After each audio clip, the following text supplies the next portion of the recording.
Hello, good evening, and welcome. You are through to the Inview, a weekly show that brings you all sorts of different guests, and we also bring you a different view of the world, if you like, and the world we live in, and the news and everything else that we've got as well.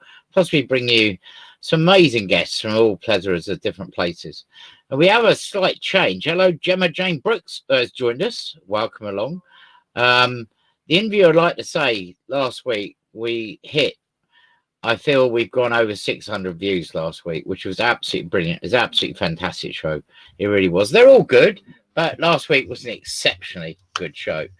There's a slight change tonight to what we had on the agenda. Patricia DeAngelis, which I can appreciate because she lives in Sydney. She's been on the show before. Unfortunately, cannot make the show. She will come on a future show. So you've got me to about 20 to 8 tonight, where I'm going to talk about all sorts of things I've got lined up here to talk to you about. And then at 20 to 8 tonight, we've got the amazing Kerry Wallace, who is coming live from Greece, who is in lockdown in Greece. She's been there quite a long time, went there for a holiday. And she's going to be coming on talking about talking about everything that she knows in relation to anything from the spiritual teachings that she does through to the battle she's had with authorities and everything else. 8-4, not as advertised. 7:40 tonight, we've got that. About 8:15 tonight, we had the amazing guy on last week who really is just hysterical, to be honest. But we've got the amazing David Harmer, Isle of Wight sponge farmer, who's coming on, where apparently his sponges taste like chicken. Oh, you can't make this stuff up. So David Harmer will be on after Kerry Wallace. Hello, my Cosbros joined us. Hello, Jason. How are you? So we will have David Harmer on straight after Kerry Wallace tonight. We are lining up many more guests for the show and all sorts. We do have blips and things sometimes. It's all right. It's okay. It's not a problem. You know, there's no problem. There's only solutions. So therefore, you know, we've changed the time with Kerry Wallace, so she'll be on at 20 to 8. They're coming live from Greece. So that'd be really interesting. I think she's tucking into a mezzi as I speak. I hope you all had a good week out there. I hope it's been fruitful. I know we are in immensely difficult and dark and strange and, for a lot of people, immensely concerning times. And, you know, we also have, as Teresa Searle was saying the other week, does our astrology on here.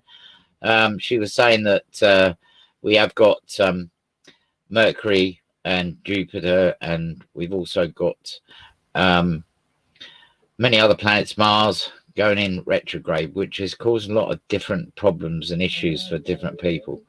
And that's on top of, this is a month where by the end of the month, there is going to be a lot of issues and problems and all sorts in relation to our existence here, which comes down to the people that govern us. Or do they really govern us? Or are they just puppets? And clearly they are just puppets. Now, the one thing that really gets my goat and makes me really fed up is the fact that the chosen few dictate that we have to do things in a certain way. So we are told that, you know, we are to wear face masks.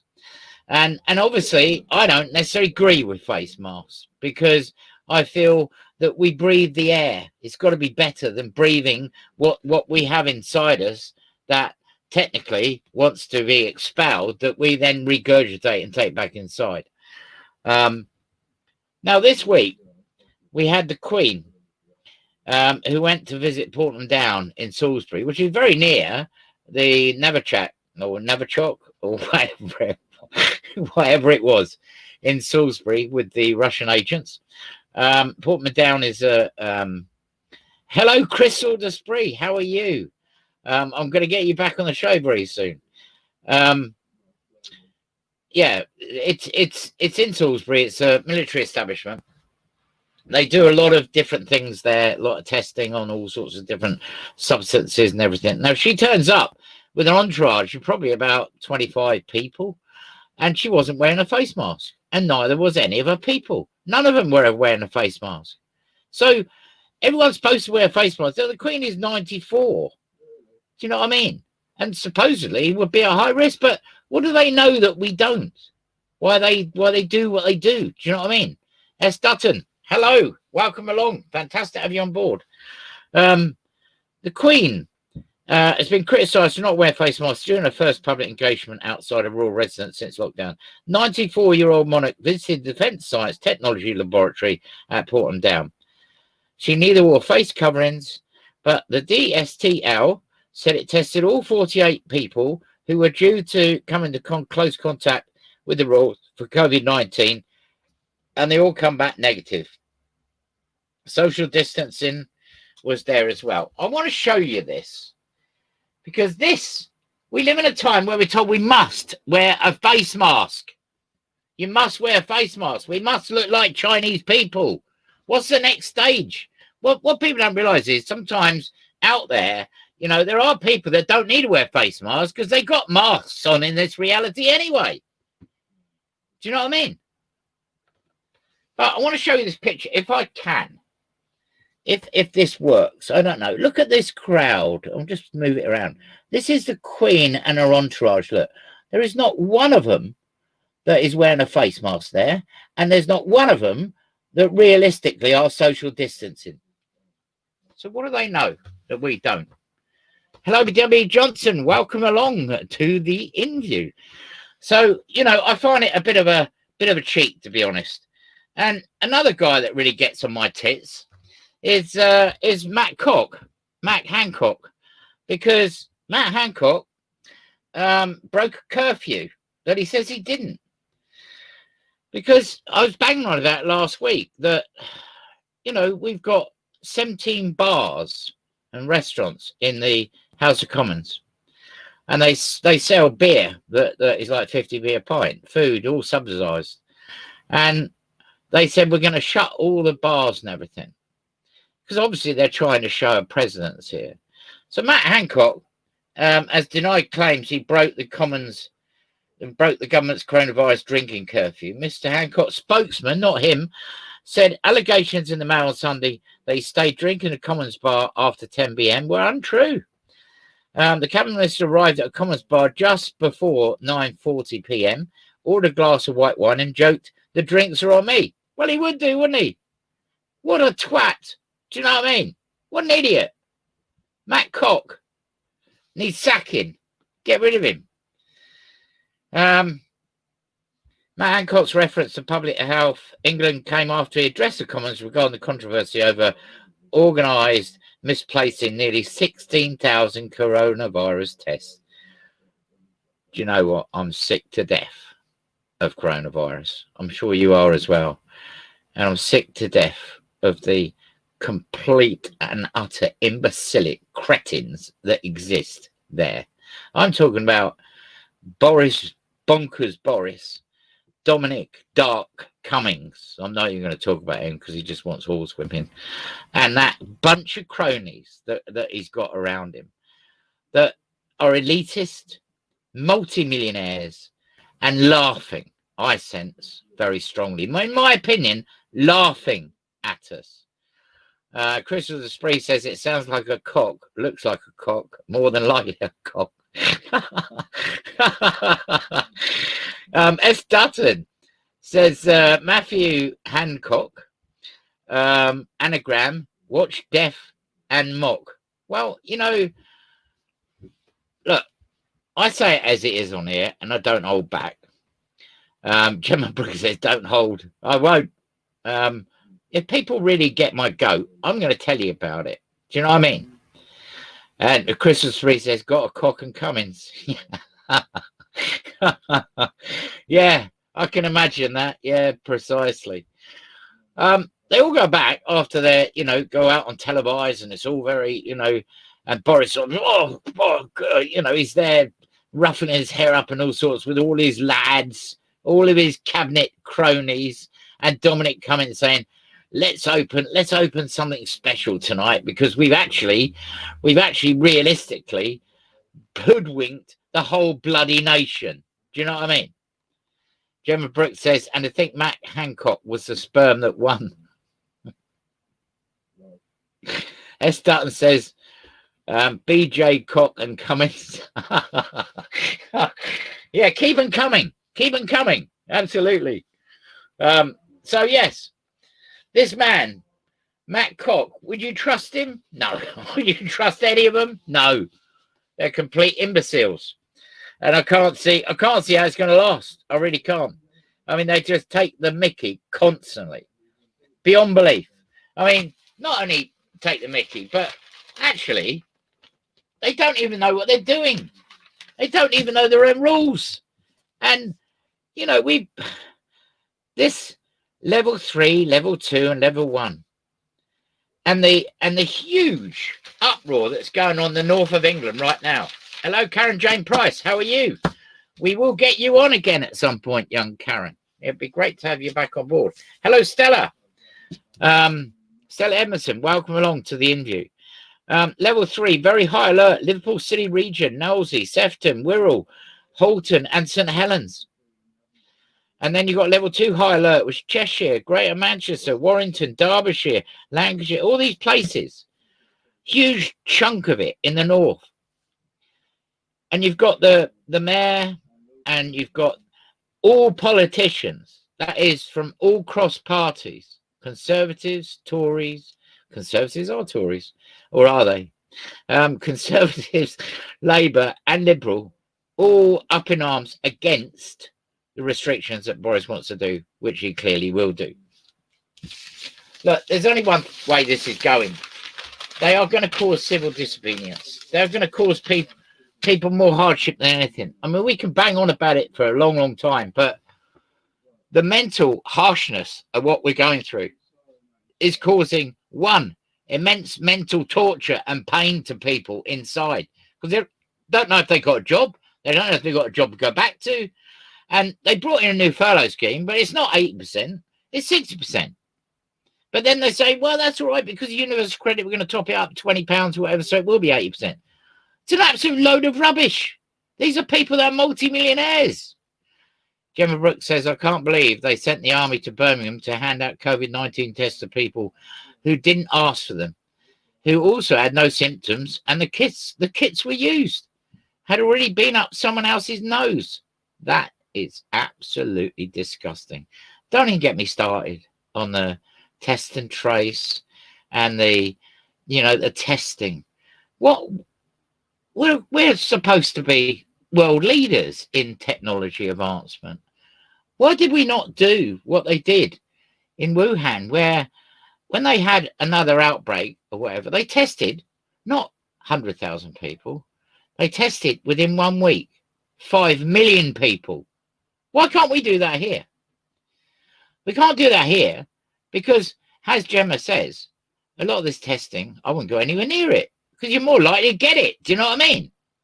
Karen Jane Price says they are also knocking on doors up north with the testing bollocks. Well, I hope they're taking the testing and not their bollocks to the door.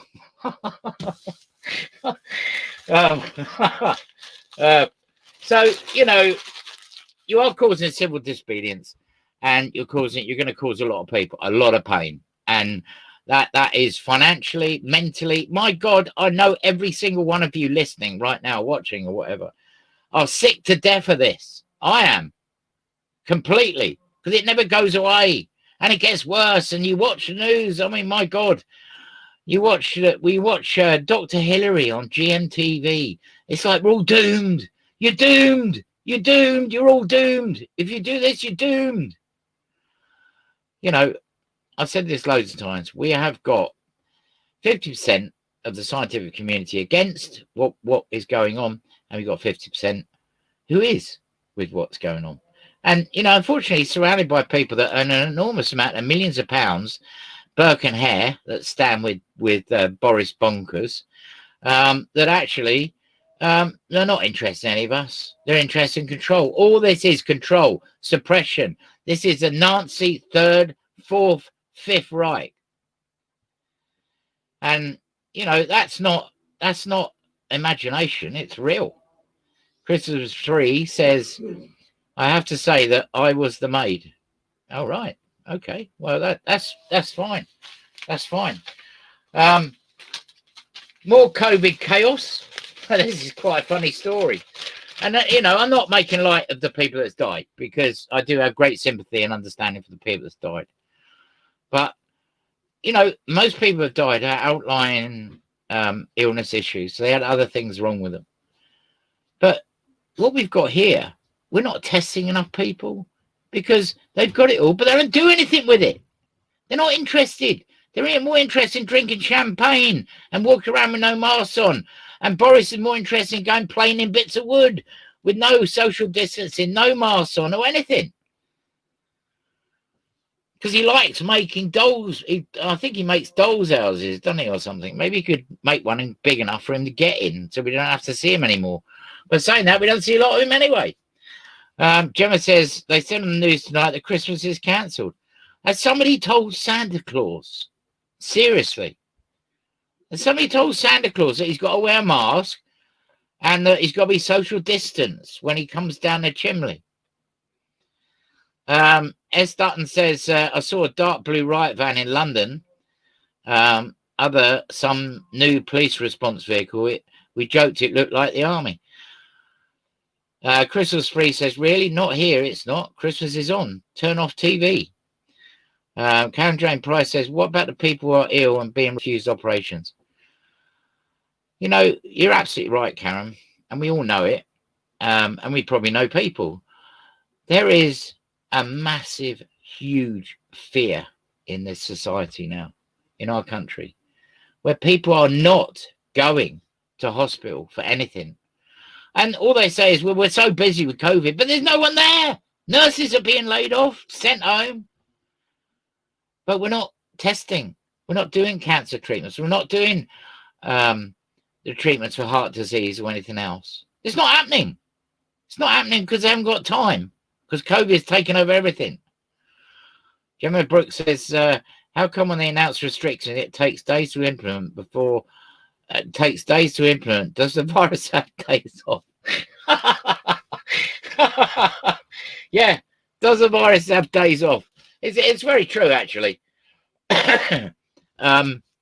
Obviously, you know, what's going on in the north at the moment with the whole of the north MPs and councillors up in arms with Boris. And I bet old Dominic Cummings is chewing the wallpaper off the walls of Downing Street as I speak, because they're not doing what he wants them to do. You know, he put on his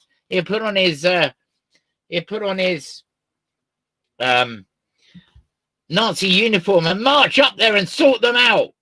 How dare you not do what I say? Jeremy James Brooks says, Christmas already started in this house, already eaten the tins of roses in Quality Street. Well, why not? Absolutely. Sounds fantastic. More bonkers news in regards to COVID. I don't want to talk about COVID all night, but I'm sick to death of it. But I just want to show you how stupid the whole bloody thing is. Just gets on my goat.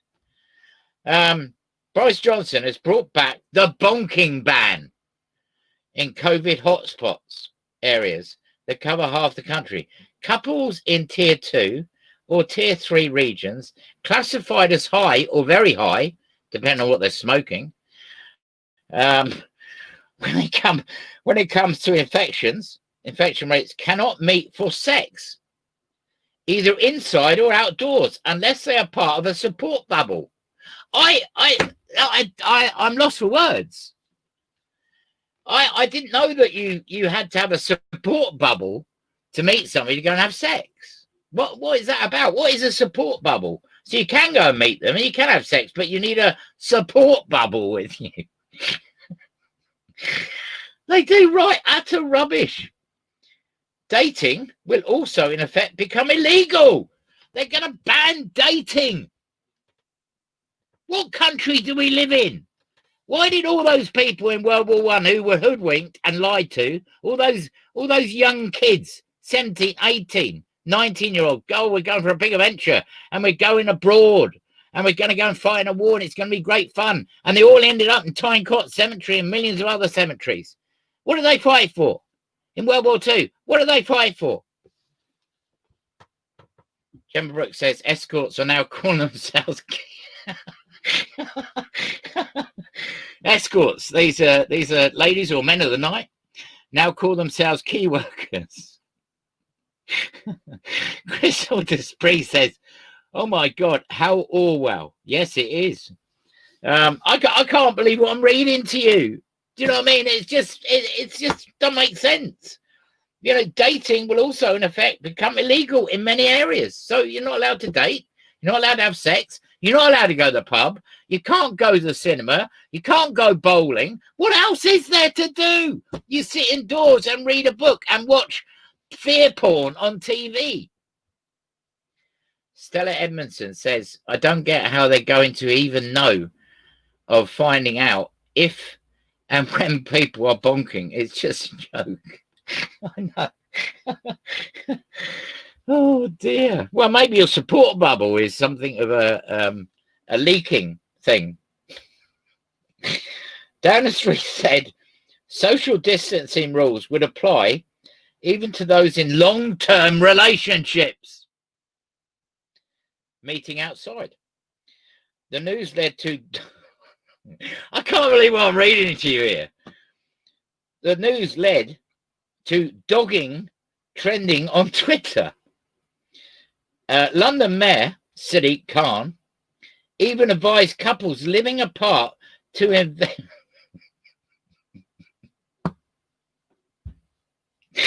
Oh my God! Hang on a minute, I've got to read this. Sadiq Khan, who's supposed to be quite a sensible bloke. I don't know if he is or not. I don't know him personally, but he comes on television. He talks quite a lot of sense sometimes.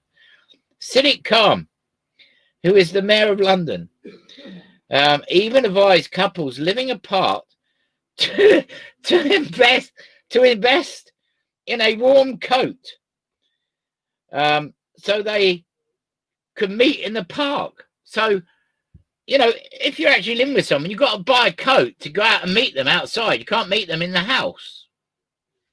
And the only way to get around the restrictions is to be in a bubble with a sexual partner.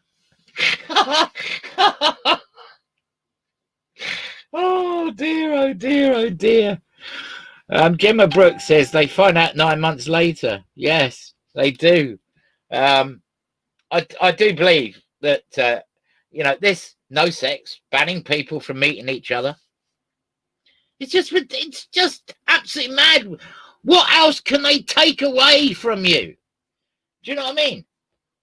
What else? Let me see. The law was initially imposed for the whole country in the summer. Despite the PM stating otherwise, government rules do allow an exemption from the rules for single parents.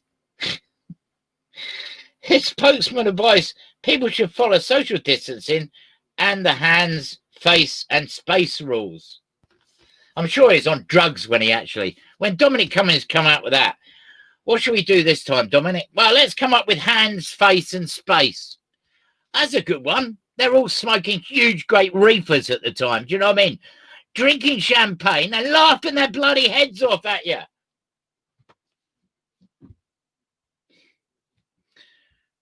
There is another hugely mad story. This is a woman called Amelia. Mum blasts bonkers rules that divide home. A mum whose home is split over 2 lockdown tiers is banned from popping next door for a cuppa. Amelia Barnett is free to drive from the tier 1 part of her property to meet pals hundreds of miles away across the UK, but she cannot go next door to a neighbour, which is tier 2 home. The mother of 2, 41, I don't know why they put the age, says there's no logic behind it. It's baffling. The government doesn't seem to have a clue what it's doing. What a surprise. Have you just woken up? Do you know what I mean? It's all as clear as bloody mud.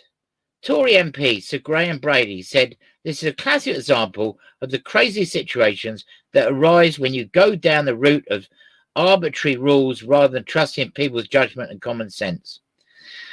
They do talk a lot of bollocks, don't they? They really do. Gemma Brooks says flashing Mac. Well, actually, we're going to talk about flashing Mac in a minute, because I'm going to move slightly away from this, because obviously we're here the show ends basically. But if I can find this news, which I hope I can, because it is extremely funny. I thought what I'd do is give you a heads up what's going on in another part of the world, because we're here. We haven't got a guest. So they told me tonight, let's look at Bolivia. So I'm giving you some of the headlines of what's going on in Bolivia tonight. And it's quite interesting because Gemma Brooks flashes Mac is going to come up in this story, so I'll tell you. She also says you can't go and see your mum at a house, but you can meet her at the pub in a group of 6 until 10. I don't know. I really don't know. So I'm just going to tell you a little bit about what's going on in Bolivia. Just break it up with the COVID nonsense here that's going on. Apparently, in Bolivia, Bolivia's interim leader quit their presidential race. She said she's acted to try and prevent the return to power of ex-president Evo Morales. And Morales is barred from the Senate. Exiled president accused of statutory rape. About this is a story. This is in Bolivia, by the way, not in this country. Cross-border effort to save. I wonder if Boris knows this, frog, right? Cross-border effort going on in Bolivia as I speak to save giant scrotum frogs. International scientific institutions are teaming up to save one of the world's largest exclusive aquatic amphibians. They are scrotum frogs. I wonder if Boris has got any scrotum frogs, or Dominic. And what I was coming round to saying, because Gemma Brooks says a flash as Mac, Bolivian sex workers are Bolivian sex workers are using raincoats to keep safe. I have no idea how they're doing that. I don't know how a raincoat can keep you safe, to be honest. I'm just going to look it up. Here we are.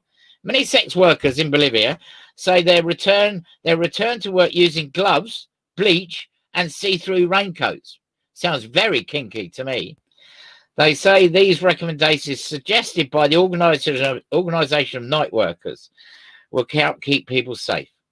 Prostitution in South American countries legal and regulated in licensed brothels. And Vanessa is a single mum of 2 children and says she needs to work to fund her studies. Our clients respect the issue of safety that we are taking these measures for our security and also for theirs. Another worker, Antoinette, says she is using a paper face mask, a plastic visor, gloves, and a raincoat.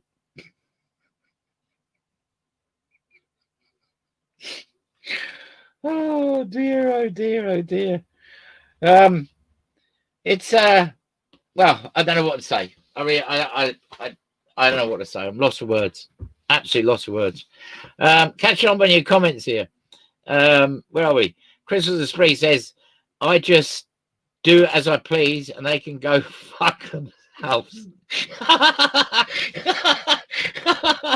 Do you know what? You're not the only one. Gemma Brooks says, I bet when they jump the frogs look like they on I bet when they jump the frogs look like they're on little space hoppers. Well, apparently they're very big scrotum frogs. Christmas Spree says scrotum on his forehead. Yeah, oh well, obviously, yeah, that's if Dominic Cummings isn't sitting on it at the time. Kerry Wallace, evening. Kerry Wallace is coming up in 11 minutes time, and she's live in Greece, where she's been for quite a long time because she can't get back because she's in lockdown there, and she's a very spiritual person, and she's going to give us an inside story of what's going on. Gemma Brooks says, I wonder if on the inside of their Macs they have a load of knockoff watches for sale. Yeah.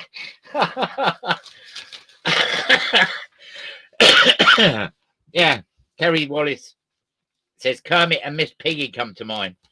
Now, moving slightly away from COVID for a minute, I want to tell you about this man's incredibly bizarre hobby. All right. And you know, we do like to bring light-hearted humour. I mean, you only have to look at the headlines and see what the government do, and we can be in hysterics. But this is a hobby that somebody has got. A dad has told of his lifelong obsession with telegraph poles and how he drives around the UK visiting them. Martin Evans, 59, runs an appreciation society with 1,000 members and wrote a book on them. He said, I quote, telegraph poles are actually a lot more interesting than anybody would give them credit for. I never realized that. I never realized that telegraph poles were that interesting. Now I'm going to try and pronounce this word. I might pronounce it wrong, but the paraphernalia on top and the markings below are all full of wonderment.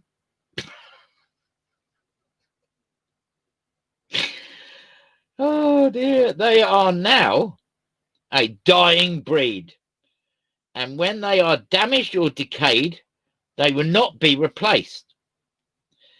The cross arms, which are in place to separate the numbers of wires. Oh dear, I've got to read this. It's just hysterical. Are a particular amazement. So they're a particular amazement.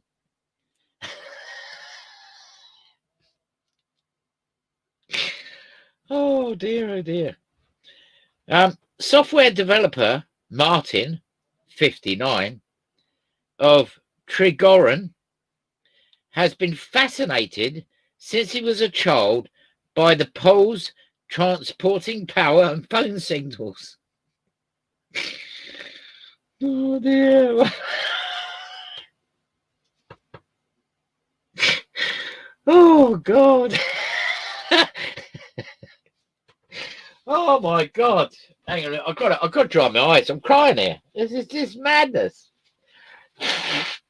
Oh dear. Compose yourself, King. Come on, compose yourself. The ex-soldier in the Royal Electrical and Mechanical Engineers has seen tens of thousands of the estimated 3 million poles in the UK.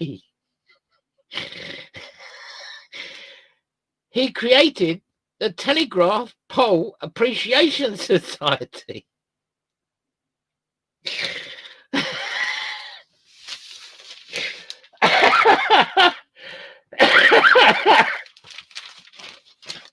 And I'm sorry, but it's just unbelievable to read. In 1997, and he travels in a camper. Visiting new ones with his wife Kerry, 56. So he takes his wife with him, and they go and visit poles all over the country. She said, I quote, "I love it. We love to travel and holiday in the UK, so we'll always combine the two. Looking at poles, and going around the country, having a holiday in the camper." Martin said they are a very important part of the landscape and rural and urban furniture. He was consulted by ITV drama Endeavour when a plot involved a killer who was a telegraph pole engineer. But he does not take it too seriously, adding, said, "I do this with a twinkle in my eye." Oh my God. And you think I'm making this up? You've got to be kidding. This is him and his wife with a standing next to a pole. Can you see that? There they are. There they are, really enjoying themselves. Oh, I've read some stories in my time, but takes the biscuit. Karen Dane Price says something fishy. Gemma says, wait till he discovers pole dancers. Gemma Brooks says his wife knows a good pole when she sees one. Oh, God. Kerry Wallace says, that's not me honest. And Kerry Wallace says, wooden pole. Lol. Yes, completely. Oh, dear. That is a funny story I've ever read out. I'll tell you that. God, I cannot believe that. I cannot believe that guy travels around the country with his wife in a camper van going to visit poles, telegraph poles. As I can't believe that I've read a story where they're banning dating. Going back to a more serious note, unfortunately, Boris and his crowd of completely incompetent people. Brexit's not done. Brexit is complete. PM says trade talks are over. Barnier is 70-year-old, earns an absolute fortune for the euro. Told his trips off. The door still stays ajar. EU trade talks are over and Britain must now prepare for a no-deal Brexit, Boris Johnson declared yesterday. Well, there's always on the cards to do, wasn't it? Brits face paying an extra 12 million on airport shopping a year under changes to duty-free sales slipped out the treasury. That did. Slipped out the treasury. I'll tell you what, you can't write this stuff. Do you know what I mean? You can't write it. Gemma Brooks says, when they split up, they will be poles apart. And she says, Brexit. It is Brexit. And Kay Wallace says, what? Banning dating? Yes, they are. I can't find a piece of paper I had. But apparently you're not allowed to have sex if you're in a high-risk area that's red, i.e. Liverpool or Manchester or that sort of area. And you cannot go dating because it's illegal, apparently. So there you are. We have got coming on in about 3 minutes' time. We have got Kerry Wallace live in Greece, where she's been for quite a while, actually, enjoying herself in the sun, but not being able to come back. Another story here. Dreadlocks, braids, and ponytails are now allowed in the Royal Air Force. What about that? You can now join the Royal Air Force with braids, dreadlocks, and ponytails. Cornrows and twists have also been cleared. Air Chief Marshal Michael Wigston has relaxed rules to recruit more diverse people. The change could see an influx of hipster hairdos, Tiger King style mullets, and faddish man bums. But hair in any style is not allowed below the bottom edge of the collar. And aircrew with big hair will have to wrap their barnet in turbans. It will not fit under berets nor peak caps. The non-religious turbans must be on approved service pattern and colour with a cap badge at the front and centre. The rules are the same for everyone. Last night, the RAF, the least diverse of the three armed forces, said the policy maintained high standards of appearance while being inclusive of different hair types and cultures. I'll tell you. It's bonkers, isn't it? Absolutely bonkers. But Kerry Wallace says, wait until I come on about Brexit. Yes. Crystal Speed says, red light district. Crystal Speed says, also sex bubbles for sale. Yeah, apparently, if you've got a sex bubble, you can go and have sex. I don't know what one is. Don't know where you buy one. Gemma Brooks says, if you swing your ponytail round fast enough, you can be a helicopter. Another story here, because we have got Kerry Wallace up any minute. the drinks bar, and 5 stalls from Adolf Hitler's yacht are going up for sale. The items are modelled on the sphere of the world and were saved from the Nazi leader's 377-foot vessel, Avioso Grill, before it's scrapped. The Fuhrer used the bar to host Italy's leader. Oh, and I can't tell you all that because we have got a guest. And I do believe this will be young Kerry. Are you there, young Kerry? I am, yes. How are you, Kerry? How are you doing in your isolated state? Well, it's probably no different to what happened 6 years for me. I'll tell you what, Matt, I don't know if you've heard some of the stuff I've been going on about, but I mean, I've never read such ludicrous, ridiculous stories as what I'm reading here in relation to what we're meant to be doing. Do you know what I mean? It's absolutely madness. Right. We're not allowed to date people. We're not allowed to have a relationship with another human being. Well, apparently not. No, it's banned in the in the red areas. It's banned. Well, is this where I actually open up and say exactly what I've done and why I'm in this country right now? Yeah, you carry on, yeah. Because I know you went there for a holiday originally, didn't you? Originally. Yeah. However, I came here for a holiday. However, I've been a truth seeker and racialer for years and years. Many have ripped me apart, and I've had many ripping me apart this year because I am a complete spiritual being. Yeah. End of. I teach and I apply Reiki, which is life force and life energy. And I am going to read an article that I wrote this week. Shortly.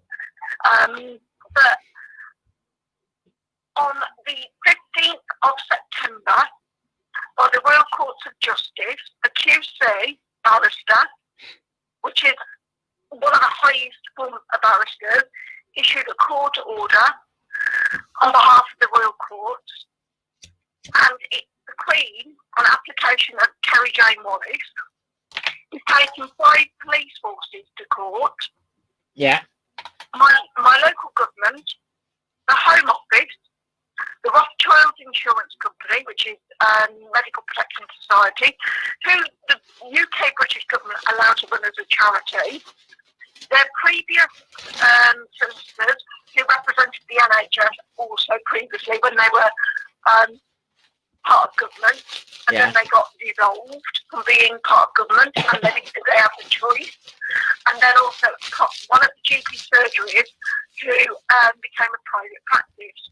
I'm also the Police and Crime Commissioner, but on Friday this week, National Crime Agency was served as well because they have allowed and enabled this to happen.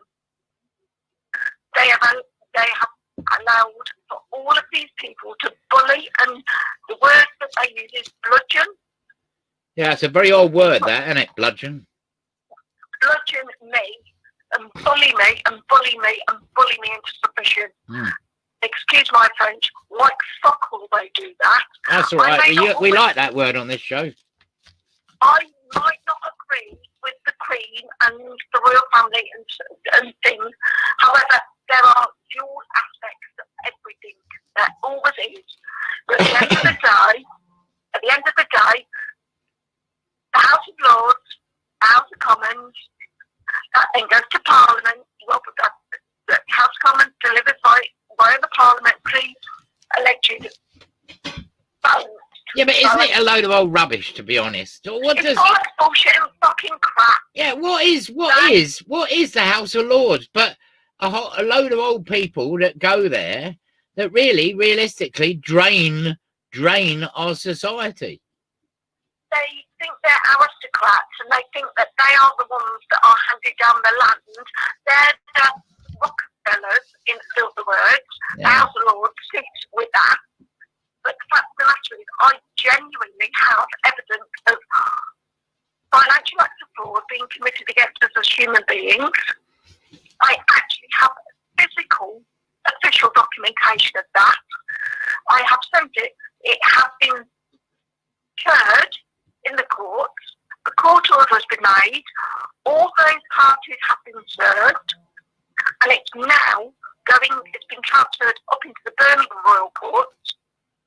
I've took government to court on behalf of the Queen, because the Queen provides these public services on behalf, via the government, for the people of the country, and they're charging people national insurance and tax and doing what the fuck they like with our money into the HM Treasury. Yeah.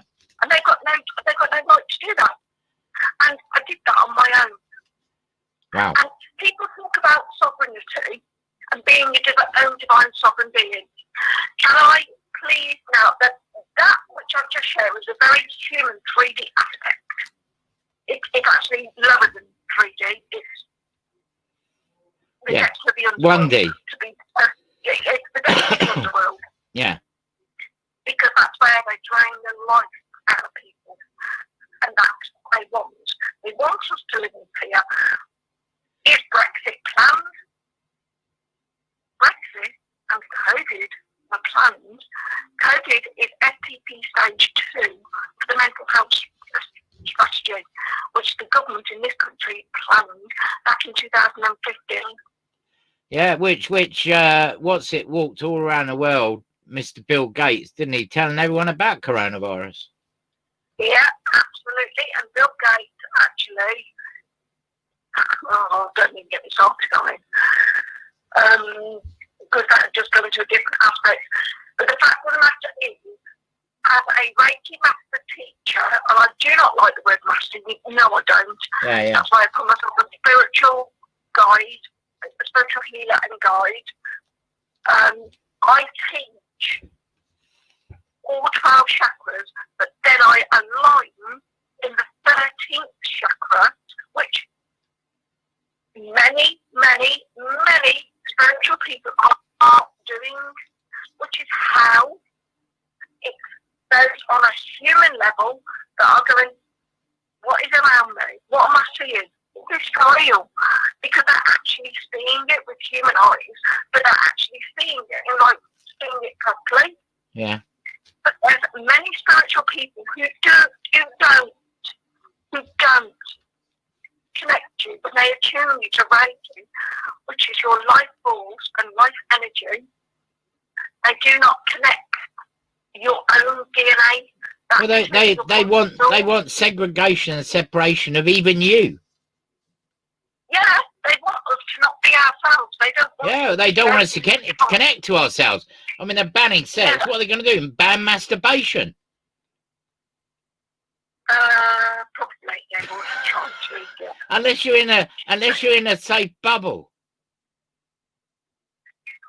you can probably buy it on Amazon. Like an interesting perspective. Well, the fact of the matter is, like, fuck, will I stop me from connecting with somebody if I want to? Well, absolutely. And do you know what? Don't you think that people are really at a loss now?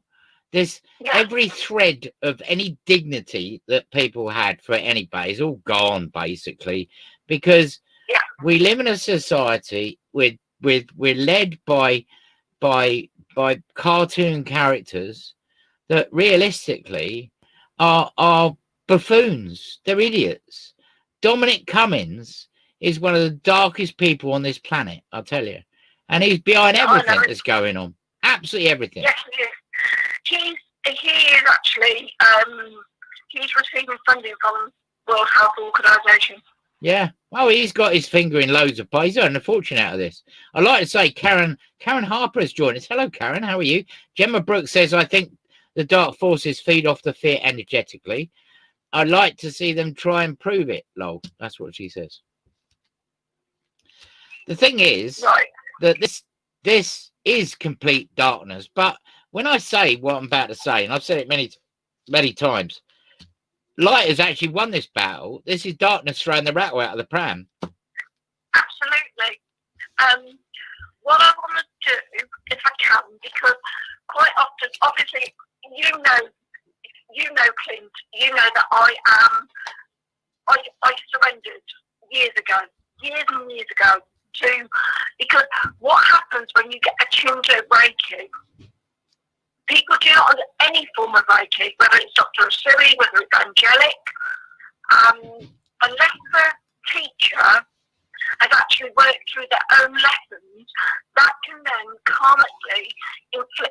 on you, they can bring in their energy. And if they're working through a wounded child aspect of anything, that will get deflected onto the other person. Yeah.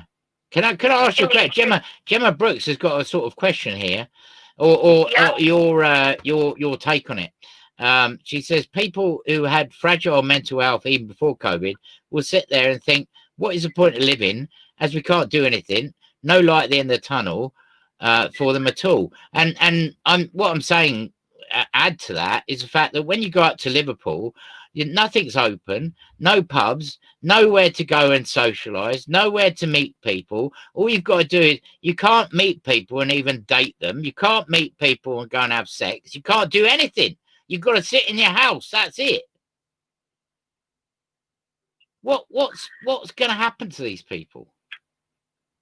Those people, they're either, depending on where they are and energetically, because Liverpool is one of the Liverpool is connected to one of the major ley lines. It is connected to the heart chakra. Yeah. It also connects across the island, which goes across over. Gosh. Well, it goes across to America, and it goes down to, it goes right down the country. It goes to Scandinavia. It actually goes to many different places from Liverpool. Yeah. So what they have to do. It's a very Masonic place, Liverpool. Very Masonic. Yeah, I know. And where I live is very where I was living. Well, Evesham is very Masonic. Yeah. Because that is where the Houses of Commons was formed in the 13th century. Yeah. And they have carried it through. But what I want to read, so that people can understand maybe a little bit more about my personal path, is not one for the faint-hearted. I know on an energetic level, because people used to go, how do you get so much dark into you? Why do you get so much trouble? Well, I don't walk out my front door and look for it. I don't sit there online and attack people. I don't have a go at people. I've had people give healing for free. Yeah. I've done readings for free. Yet nobody honours me. But that was because I needed to learn to earn my own self-worth. Yeah. My own love of me. Yeah. And this week, I've actually done that on a multitude of levels, many levels. I had somebody who knows that I do readings. I don't read from the Akashic records. I read from source energy. Yeah. I read from your purest form of your pure being from the start. And then somebody did a reading for them, and they started messaging me late at night, going, "Oh, I'm sorry I've unfriended you. Please, can I ask you? Please, I had a reading. I had a reading, and they brought up the devil card, and there's this, and there's this. Can you explain it to me?" And I simply, gently replied, and there was no ego in any of it. I said, "You know I do readings. You know I do them purely. You chose to pay someone else and go elsewhere. It is not right.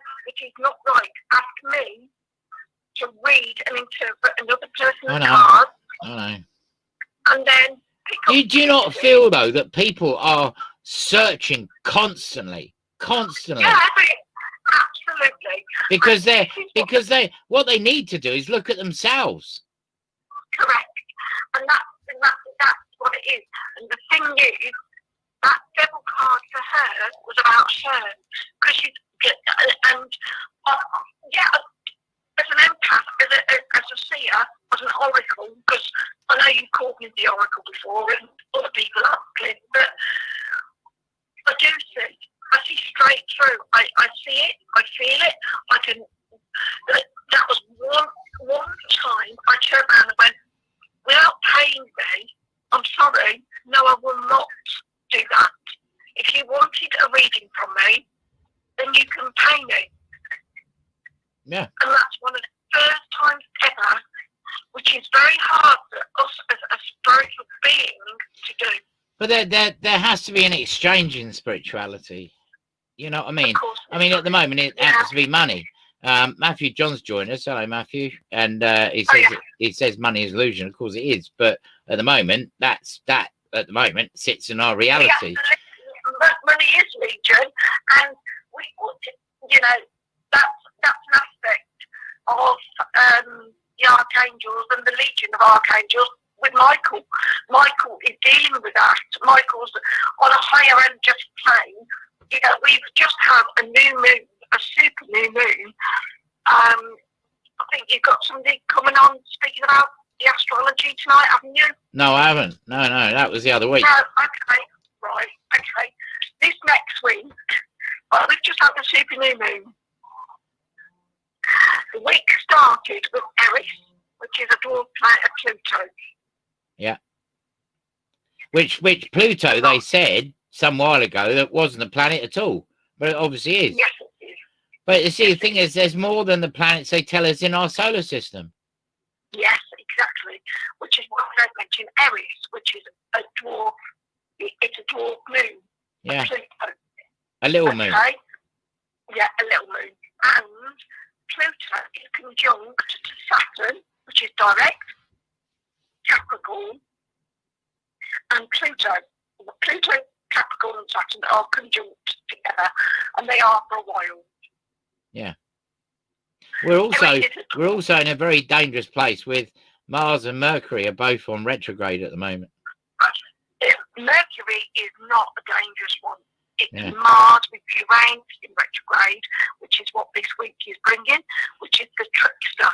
This is a very dangerous month. Going by what we've been told, certainly by the end of it, it will be, not only because it's Halloween and lots of people that actually don't need to wear masks and they just come outside, but you know, it is a dangerous conscious level thing that's going on the planet. I'd just like to say Matthew John's talking about the Agenda 21 is a depopulation agenda. It is 95% of the population is supposed to not be here.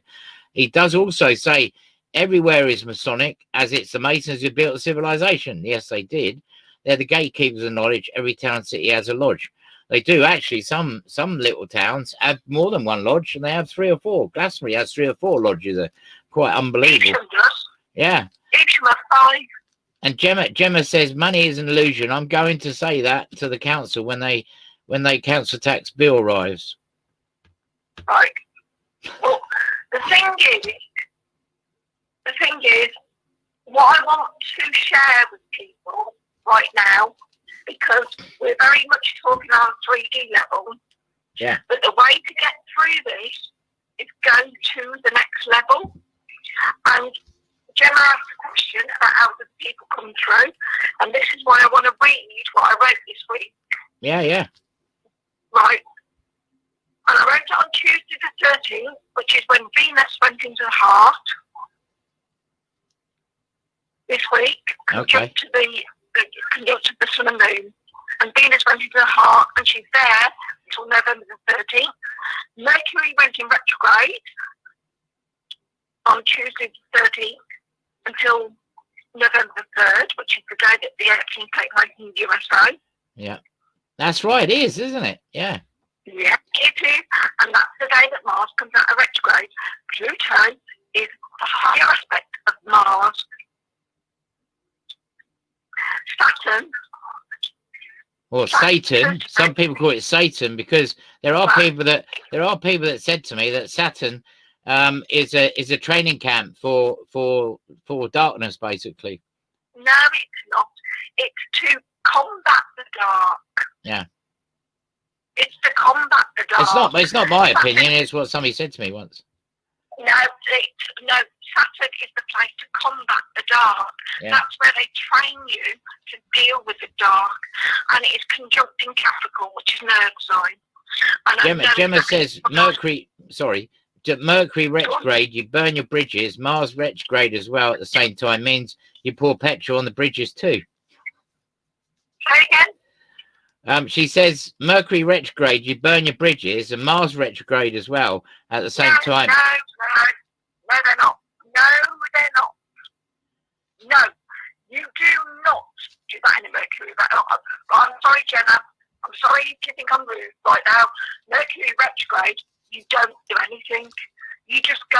flow. Yeah. It completely, and especially when you're in Scorpio, when it's a Mercury retrograde in Scorpio, which is it's Mercury's actual sign, and it's about communication. Yeah. You do not burn bridges. You do not sever ties. You do not do anything. You do nothing, and you just go through it. Because Mercury retrogrades are actually not bad. Any retrograde isn't bad. That aspect of, again, the aspect that Gemma's picking up on,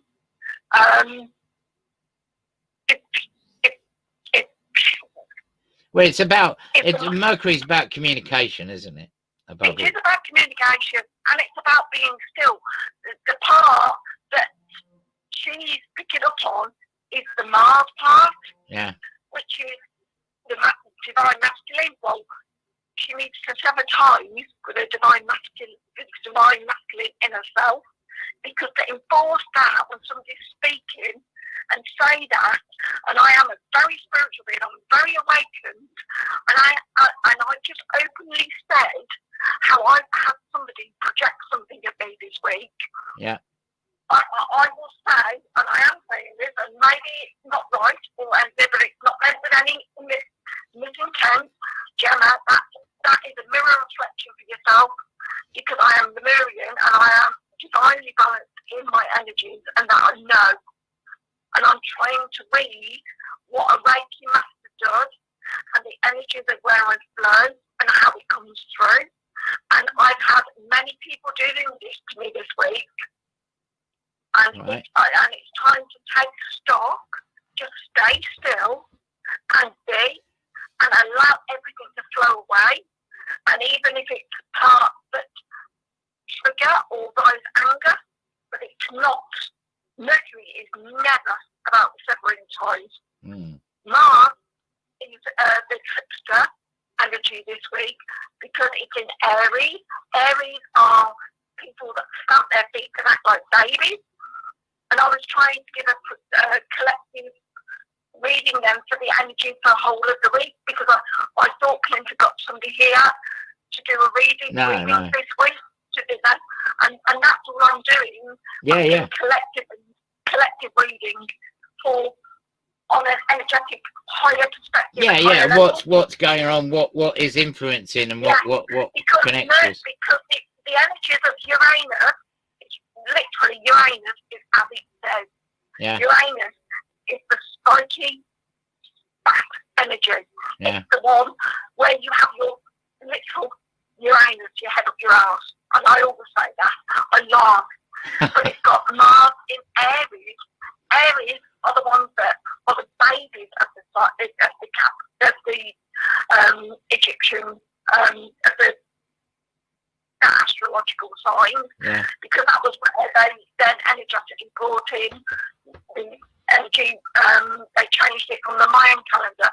I personally relate to the Mayan calendar, but what I'm trying to speak about, I was trying to explain about what is going on collectively and what I've actually done energetically as a person by surrendering for the whole of humanity in the UK. The reason why I left the UK is because I was being completely bullied and abused still by the police. Yeah. I left. That's why I left. I didn't run away. I left. No. I got all the paperwork sorted. I actively am on 3D level, and it actually, as I said, lower than 3D level. I energetically have allowed, and I work through it, I listen. I do not do what I want. Each day I wake up and I ask what they want of me. Yeah. What it is I'm asking to show me.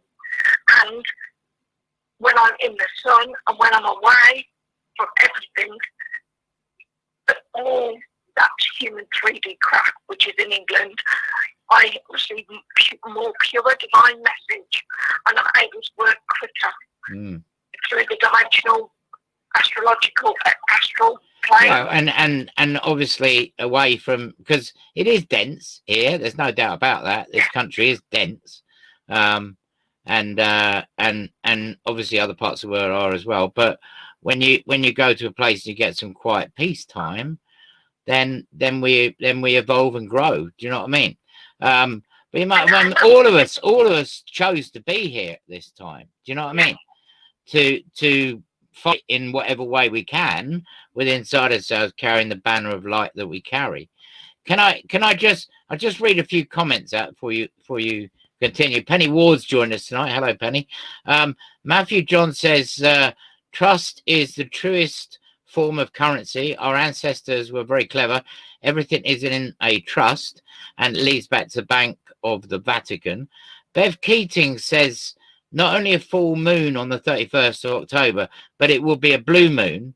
And last time that happened on Halloween was 1944, and that's where the shift will hit the fan. I'll just read the last couple of comments down here.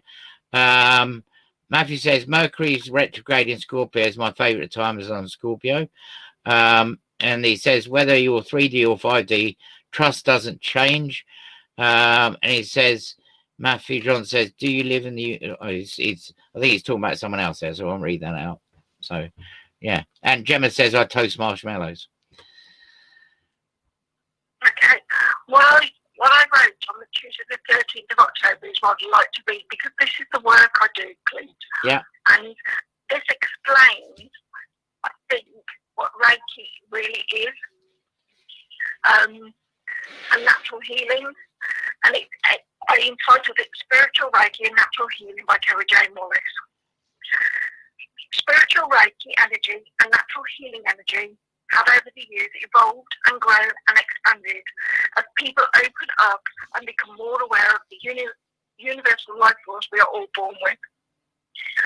Reiki is omniscient wisdom that flows through our entire human and physical body. It is genetic in its structure and assists to reenact your DNA, your original blueprint. Reiki is a gift from God, our creator, source, the being who created the entire galaxy system and universe with all the planets and stars. It is your birthright and it is who you are. But basically that connects you to your divine sovereignty. Yeah. Since 2012, when Mother Earth had her last actual magnetic polar shift on the Earth's axis, our chakras have expanded now, and it is so important to go to a Reiki master teacher who has transcended the jewel of the snake and do not live in super or alter ego. This is such an important part of becoming a Reiki master teacher. Also, this includes your own personal spiritual growth. This is what you agree to and is one of the fundamental aspects and forms a part of your spiritual contract when you're attuned to teacher level.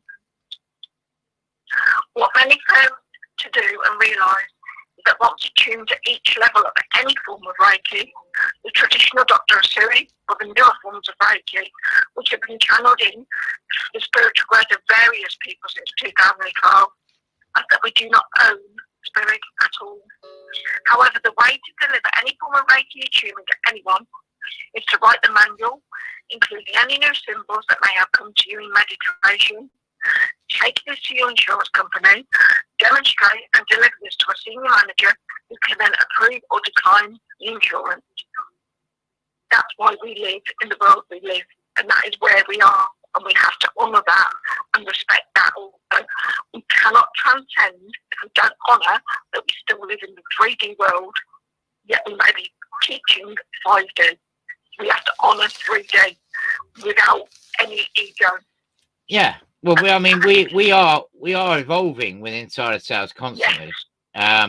And obviously, you know, there's been a systematic change with all of us in lots of ways for the last 10 years in relation to evolvement and growth from within, grow, which our bodies sometimes don't align to or don't connect to in the way it should. Do you know what I mean? So it takes time. I know. And you know something, you couldn't have said a better sentence, because the rest of it goes on to say the 12 chakras must be aligned, which is what you just said, and balanced. And then when clear dream and wisdom chakra is connected, aligning you to your genetic DNA blueprint. This is what happens when I attune others to Dr. Asubi Reiki,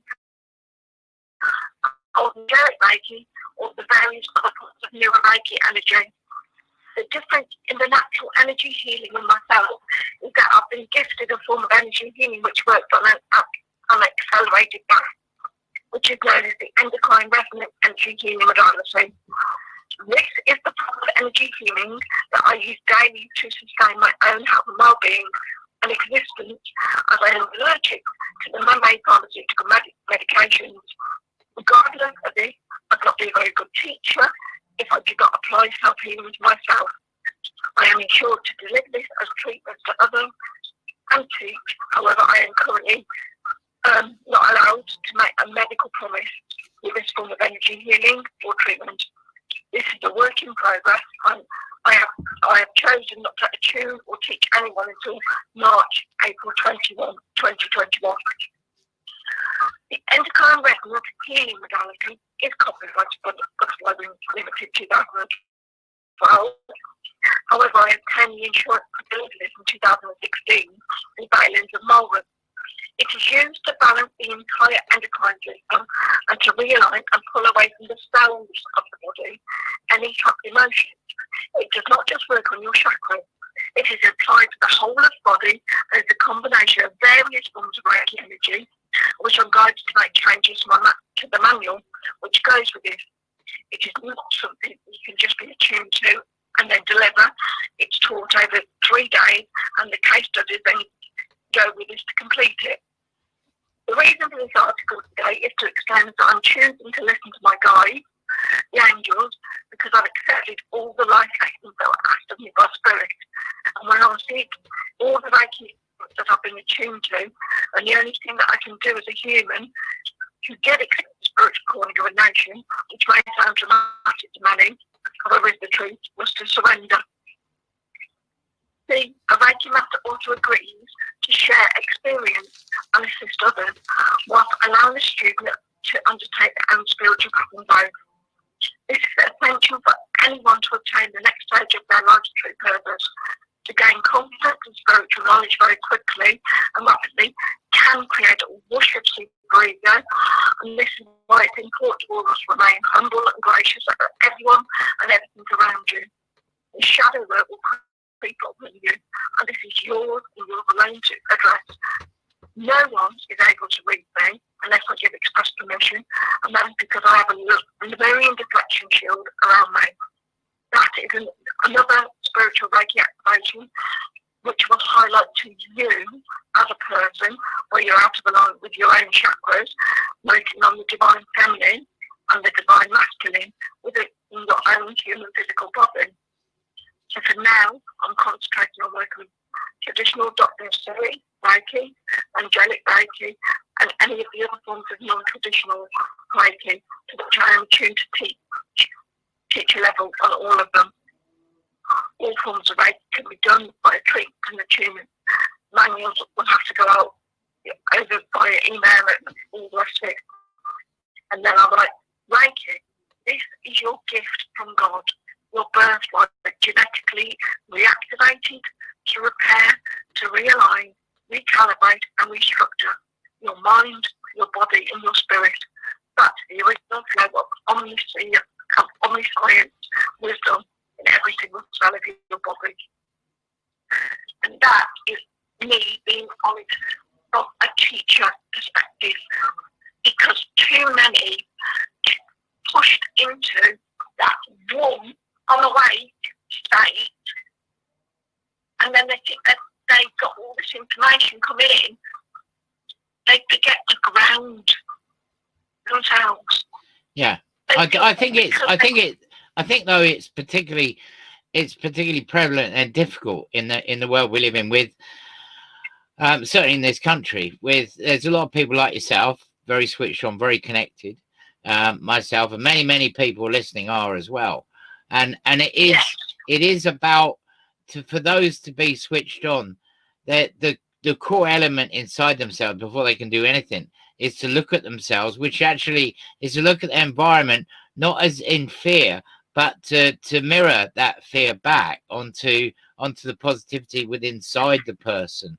And you know, we are in a time where people still look at spirituality as being something that is a joke, basically, you know, rather than something that has a significant meaning in this reality. And if you want to look down the roads and that, and obviously a lot of people watching tonight, you know, everyone has different beliefs and understands within inside themselves. Of course they do. And everyone is equal. Right? When I gone back and looked at my maiden name and it's Blundell, it actually says I come from where I come and I'll go back to where I do. Yeah. And it also says in the Latin inscription, I will carry on regardless. Yeah. And that in itself, and that is where that genuinely is who I am as a person.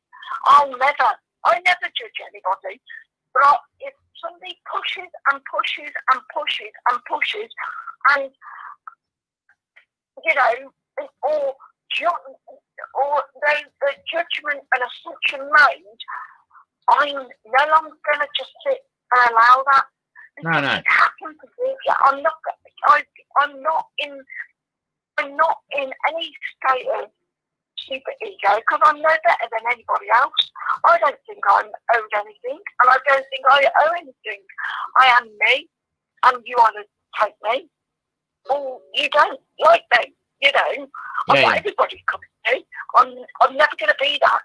But the thing is, being spiritual doesn't mean you can't humanly just be there and go, actually, no, you're not doing that.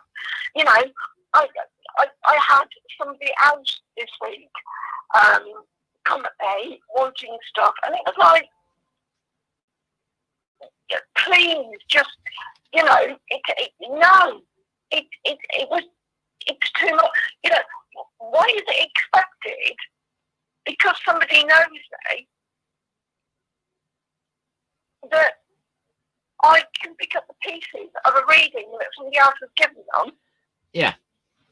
And reassure them that everything's going to be okay. I did not give that reading. It is not mine to own.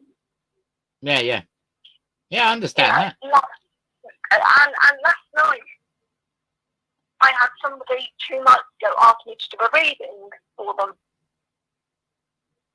And because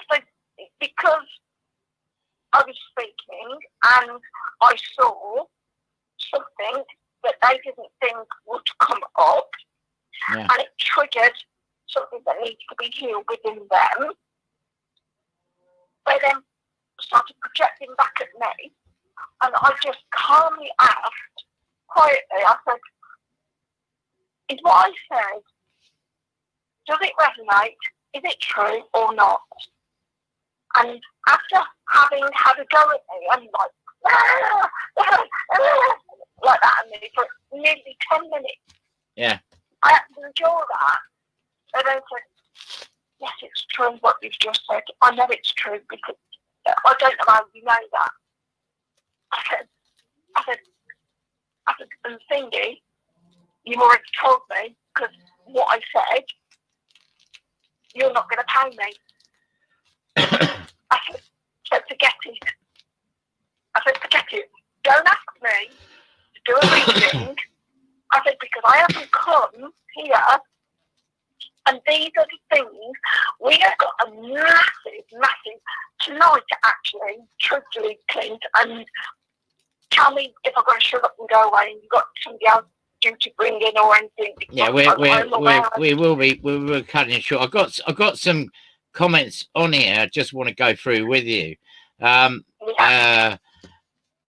on a minute, let's get this up properly. We've got Penny Poor says, hi Kerry, and Matthew John says, surely a true healer would teach others to heal themselves. This whole Reiki master stuff is born out of New Age. For me, just another way of making money out of people. It's been corrupted. No. Matthew is wrong, because if he spoke to Penny, I can assure you, if he has a private conversation with Penny, and I know Penny won't mind me saying that, Penny will be able to put him straight, because that's what I do. Yeah, it's not about, and with all due respect. Well, I mean, the interview is open for everyone's opinion, whatever it may be. You know, whether it's right, wrong, or indifferent. You know, there is aspect. No, Matthew, just Penny, if that's okay with you.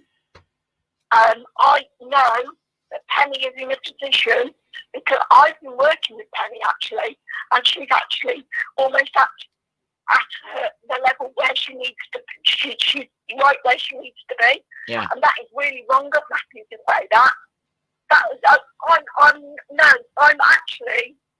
I'm actually sick to death now of people doing this. So that's two people on here already tonight, Gemma and Matthew, saying it's like making money and taking the mick. No, sorry, not on. Don't do it. Don't do it. It's not. Well, acceptable. I mean, I understand what you're saying, but I mean, you know, people's opinion. I mean, it's open forum for everyone to have any opinion about anything. I know that, Clint. I know that, Clint. But I've had it too long and too hard and too much. And Matthew has no idea where I am and what I'm doing or anything on any personal level. But I think where he's coming from. I mean, first of all, I think Gemma's coming.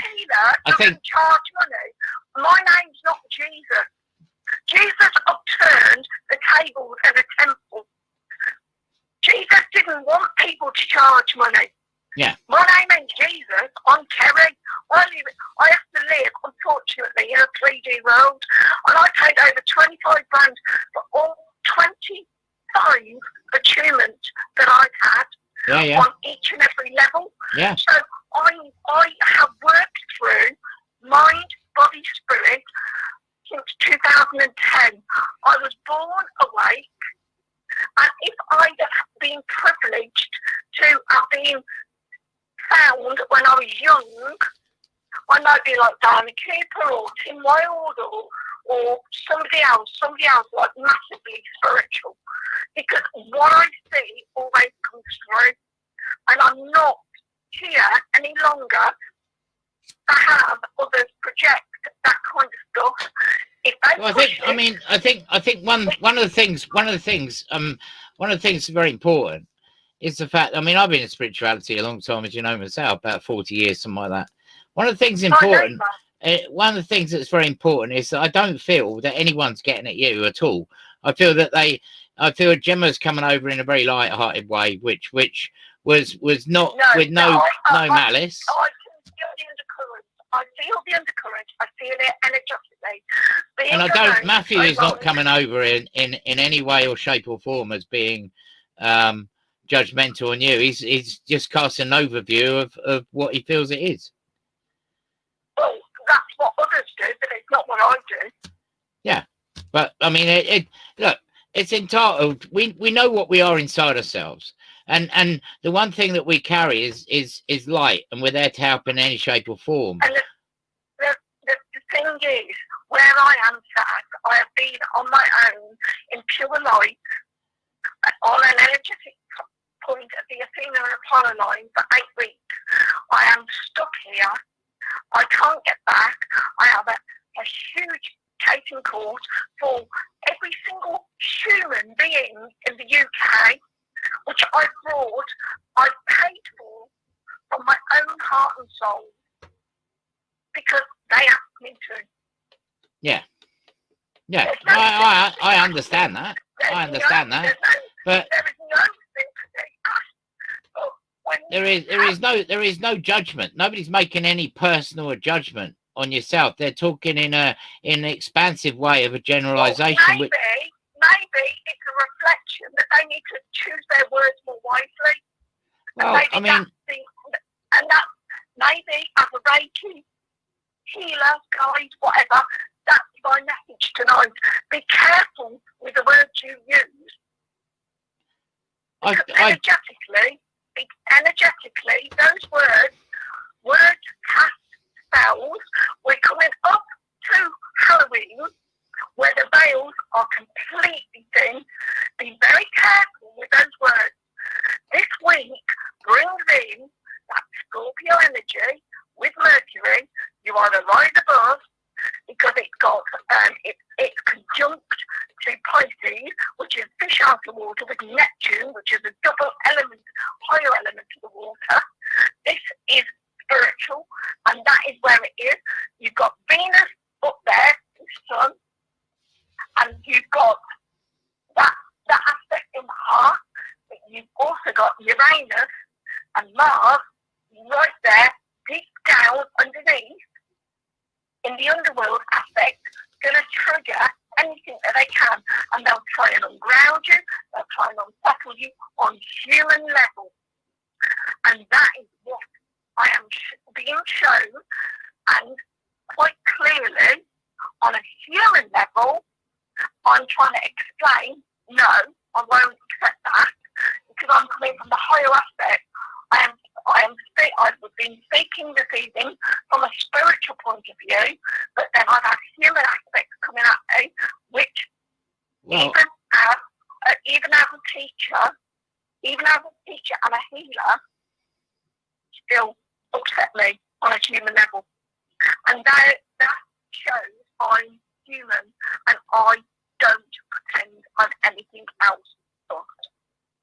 And that's where. Well, I mean, I'm really sorry if you feel offended, Kerry, but you know, we live in a world where lots of people listening and watching this do lots of work in spirituality, and we all do in our own way. I'm actually asking them to look at the reflection of themselves. But it's words that need to be stopped. Words. I'm in a very, very pure place, and I'm in a very, very pure state, and I know that, and it's not that I feel offended. I'm asking them to just reflect, because words are spells. Words are what cast spells.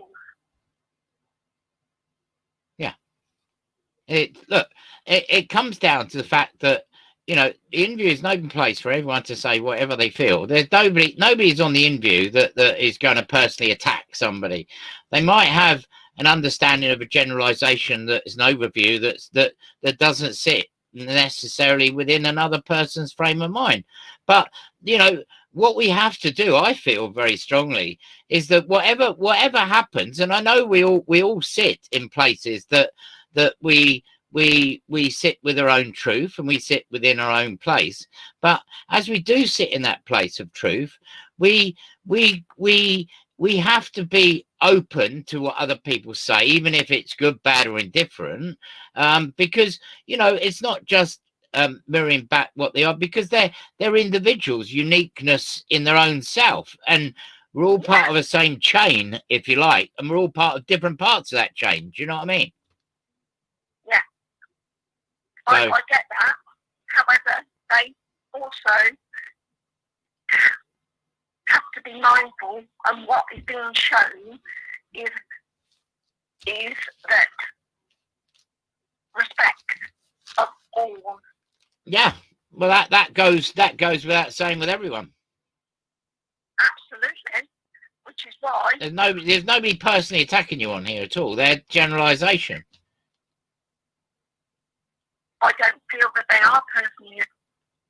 I'm asking them to be mindful of the words that they use, because words are spells, and we're coming up to a very, very, very detrimental week, which has got Uranus and Mars, and the energies that are coming in will unnerve, unground, and everything. And I just demonstrated that perfectly. As a human being, that is where and what can happen. And I show my vulnerability by doing that, by being open to those things. Yeah. Okay. By showing that, that's what I'm saying. Yeah. I'm not saying that, but those were the one thing that people don't understand, is that I sense the energy behind words. And when people have asked me to do things without energy exchange, I feel in a generalisation, the people with inside themselves who are spiritual people, you know, most people that listen to the show are spiritual people. They're not. I do not feel that there's anyone on here that is personally attacking you, and I don't feel that that there's anyone that is attacking you full on.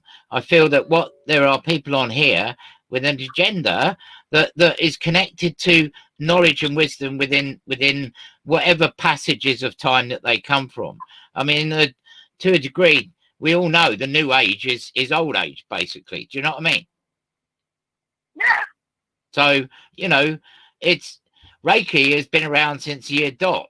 Yeah. I know, and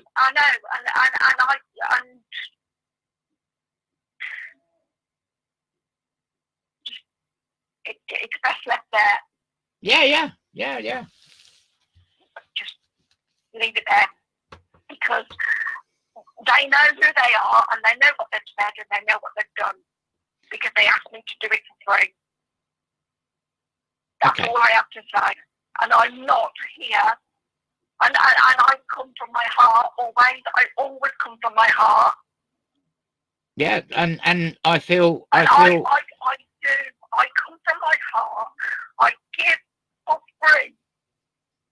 And actually, Jenna was taking the PISS, and that is really wrong of her. And Matthew, I don't feel any of them are personally attacking you at all. Matthew wanted me to do a reading for him and read his energy, and didn't want to pay me. So there you go. Well, that is something you need to speak to Matthew about. It's not really. Yeah, I know, and therefore that's why I've actually spoke up, and I'm sorry it's public. I'm tired of people doing it to me. I'm tired and worn out of being taken advantage of. I give of my heart. I give of my heart, and no more. That's wrong of Matthew to say that he should be doing it for free. Yeah, that's his opinion, because that's what he wanted, and that was wrong of him. And I have just outed him publicly. Well, because I'm tired of people doing it. I'm sorry, Clint. I'm really sorry. Well, I feel that you shouldn't be naming and shaming people like that personally. Well, but maybe I shouldn't, but maybe you shouldn't have done that when I'm coming from my heart. Anyway, you know, we're trying to share. No, that's wrong of them to have done that. That's wrong of them to have done that when I'm speaking and coming from my heart. You know, are they there fighting for the country? Are they paid to take it into the Royal Court of Justice? Are they done this? Oh, that'll be me slipping into alter ego, will it? Or super ego? No. Yeah. It's not, actually. It's not me slipping into anything. It's me speaking my goddamn truth and owning who I am, where I am. I've been stuck here. I surrendered to years and years and years of endurance, of allowing and just letting everything be, trusting the world, trusting God, trusting the angels. It is goddamn wrong of people. Tonight is me, spiritually, ethically, tipping up the table. Well, I feel personally that this show is a very open show for people. The Inview is about everyone's view. Now, sometimes we might not agree with it. Sometimes we might not, whatever. But we have, within the realms of what anyone says to us, there is got to be something that connects, because we're all connected, and we have to look at things in different ways, and we have to be open for that. You know what I mean? I'm completely open. I'm completely vulnerable. Otherwise, I wouldn't have allowed myself to share my human self. Okay. All right. Well, we're gonna move on to the next guest. I personally, I feel it's a shame that what has happened tonight, because I feel there's much more here than all this. That I know what you are. I know what you do. I've known you a long time. I know who I am and I know what I do, and unfortunately, Matthew shouldn't have said what he did, and I'm really sorry, but I have outed him, and I absolutely say Well, I don't. he shouldn't have done that. But I feel people are allowed to express a view. That's what the show is. It's the Inview. It's for people to express a view. We might not agree with it, but it doesn't matter. You know. Well, Jesus didn't turn the other cheek. Yeah. And he didn't have to. And I'm not Jesus, I'm Karen. Yeah, and I'm Clint, he's Matthew, everyone's whoever they are. Do you know what I mean? And yes, and correct. You know, we have to learn from each other as well. So, you know. Absolutely. And there's a big lesson to learn there. There's a big lesson for everybody in this, that you shouldn't judge, you shouldn't assume, and you should use your words gently, carefully and wisely. And when somebody's coming from their heart and sharing, you don't take the piss when it's something serious. Well, I don't feel that. I don't feel anyone's taking the piss. I really don't. I don't feel anyone's taking offence or taking the piss. They have a point of view which, you know, realistically is whatever it within their world of what they know. But we must learn from each other, because that's one of the most important things, because we can't have division, and we can't have division where we're getting angry about what other people say. We have to find a bridge somewhere. I'm not angry, Clint, I'm not angry. I'm actually really upset, and as you've heard a few times, I'm trying not to cry. Well, I'm very sorry you're upset. I'm not angry. I'm very. I haven't had you come on the Inview tonight to be all upset, but obviously people have all sorts of different opinions and ideas, and it's not to say that none of them's right or wrong or indifferent. It's about, we have to learn from each other. I feel on this planet we have to learn from each other. So whoever, well, maybe they should hear what Reiki really is, and actually hear from a true healer, from somebody. Yeah, but you can't. Yeah, but that's. I know what you're saying, but at the same time, there are many people that are listening or watching this right now that maybe not Reiki masters, but they're healers, or they're seers, or they're psychics, or whatever they are. Do you know what I mean? And they are connected to their source, whatever source that is is connected to all of our sources, basically, because it all comes from one place. The one source in the whole world is nature. Nature is the existence of everything on this planet, which exists in the energy of what we carry inside ourselves, plus the etheric knowledge of what we have inside ourselves in our historical paths that we've been on. And I know your path has been very difficult. Most people, everyone's path is not easy. There is lots of problems, lots of issues and all sorts. But the way that we have to deal with it is we have to find areas where we can communicate. Because if we have division, then we're not going anywhere. Do you know what I mean? And the only path that I'm trying to share is that of the one of surrender. Yeah. Anyway, thank you very much, Kerry. You've been an interesting and enlightening guest tonight. I hope that people will reflect upon the way in which they communicate and the words in which. But I feel that people we live in a world of freedom of speech, and within what is going on with anyone that listens to this show, and most people listen to the show I know, and you know, within the realms of those people that exist, they are connected to a source, and that you are connected. We're all connected to in different ways. And you know, there are people like myself that stand on a pulpit and I say things because that's what I believe, and that's what I sense within inside myself that resonates with other people. Some people don't agree with it, but you know, it's not a case of getting upset about it. It's a case of that you know, you've got to cross a board somewhere, because we can't have division. Do you know what I mean? Well, then I ask that they reflect upon the words they use. Well, I feel personally, I feel that it's not about them reflecting on their words. It's about us all reflecting on everything. I mean, they have the freedom to say what they feel, but they're not doing it out of malice to you. There's always a reflection. I haven't said it malice to me. However,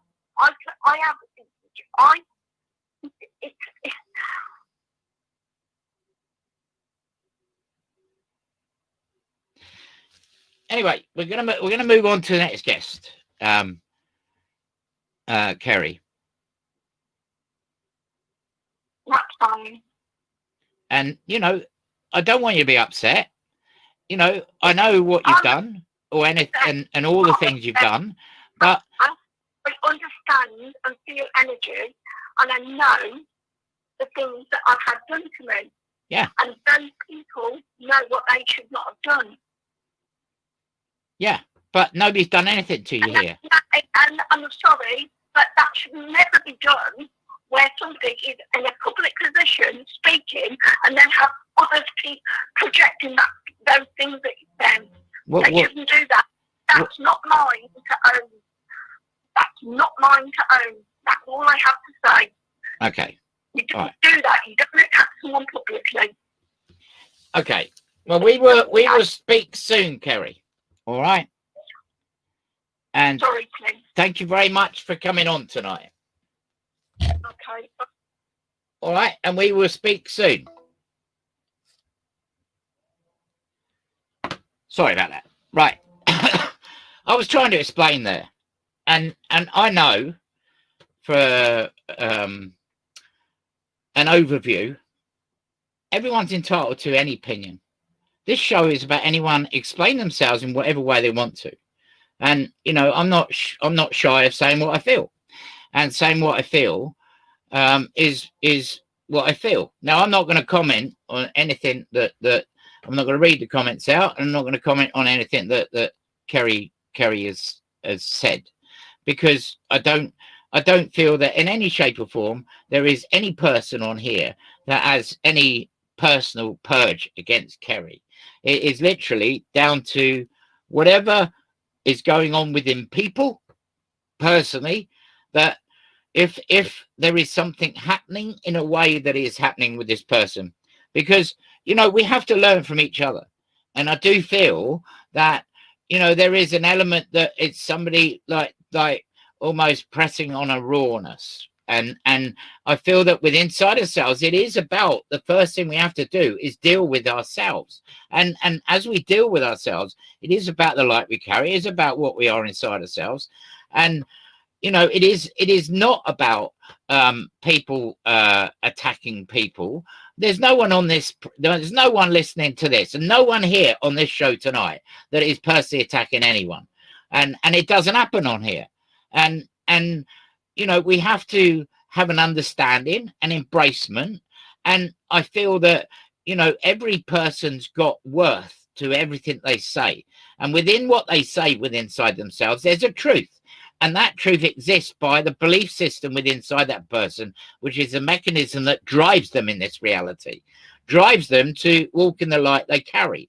As they walk in the light they carry, we have to walk in that light and meet other people and listen to other people, regardless whether they're good, bad, or indifferent. And all of us have got horror stories of what we've been through in the past. And I do feel that, you know, to be where we are is because we've had to walk that path to be where we are. And it's almost like we're all born in the wrong families and all manner of different things. And we come across people in life that are there to block us, hold us back, and everything else. This is a completely open forum for people that has a spiritual edge, because the show is spiritually edged. Yes, I'll talk about the news and all sorts of that, because I want to bring some reality to it. We always end the show with something humorous. But I feel that was a very intense interview. And I'm not going to comment on because I'm not going to be detrimental, or I'm not going to say anything about anyone particularly. And I feel that we have to be very careful when we do if we do, as I've said to Kerry, when we do take things personally when they're not, we have to be careful of that, because lots of people have said lots of things about me loads of times, and I just, it goes, it's not with me. I'm not interested. It's waste of energy. Do you know what I mean? And I feel that we have to be careful, but at the same time, we have to be open and honest with each other. So, it's finding a balance with inside ourselves, and each one of us that walks a path, as I said, it's not easy, and we go through all sorts of different things, and as we do, we have to have self-realization. We have to go inside. We have to look at ourselves. We have to look at attitude, conduct, behavior, and we have to look at the openness of what we feel with ourselves. Everyone that knows me knows that I am on here. I'm not some radio jock that suddenly I come off and I'm a different person altogether. What you see is what you get with me. This is it. But you have to have compromise, and you have to have no division, because if we have that, that destroys building anything together. I will apologize to Matthew, and I will apologize to Gemma, because personally I don't feel that you were attacking her at all. I feel that things were taken out of context and it wasn't right at all. So there we go. So that's done. That bit's done. And Christopher Reed says, like water off a duck's back when the wound is healed. Yeah, absolutely. And we're going to be moving on to another guest in a minute. And I just got to remind myself of his name, actually. It's David. We're bringing a bit of lightheartedness into the interview. We're bringing the amazing David Harmer, who's an Isle of Wight sponge farmer. We like guests like this. I've never spoke to him before, and it will be very interesting to speak to him. He will be coming up very shortly. I think it's interesting what's just happened. It's not happened on the Inview before, and I think it's really good, because it brings things out, opens things up. But we've got David Harmer coming on. We had the window cleaner on last week, Willie the window cleaner, or whatever his name was, who was the person that actually must have got in contact with David Harmer to contact us, because apparently that's where he goes to buy his sponges for cleaning his windows.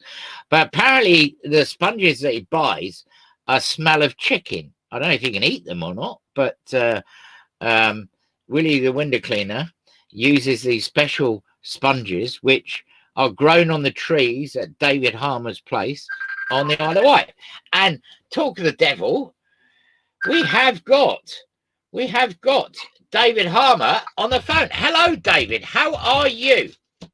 Hello. I can barely hear you. Hang on a minute.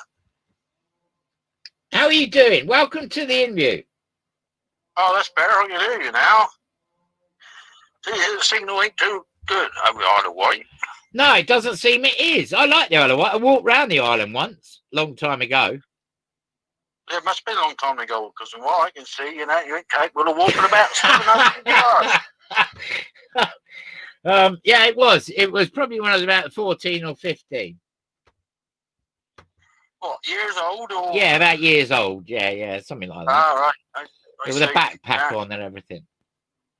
Yeah, so what can I do for you? Well, you called us because you're a guest on the Inview tonight, and I think it's down to Willie last week who came on the show. Who? Well, Willie, or whatever his name was, I can't remember his name now. It's gone out of my head. Who's a window cleaner. Oh, you mean Dick? Dick, that's the one. Dick the cleaner, window cleaner. Yes. Dick Wiener, the window cleaner. Dick Wiener, the window cleaner. That's right. It's Dick. Yes. And he was talking about you. As he spoke to you, as Dick spoke to you.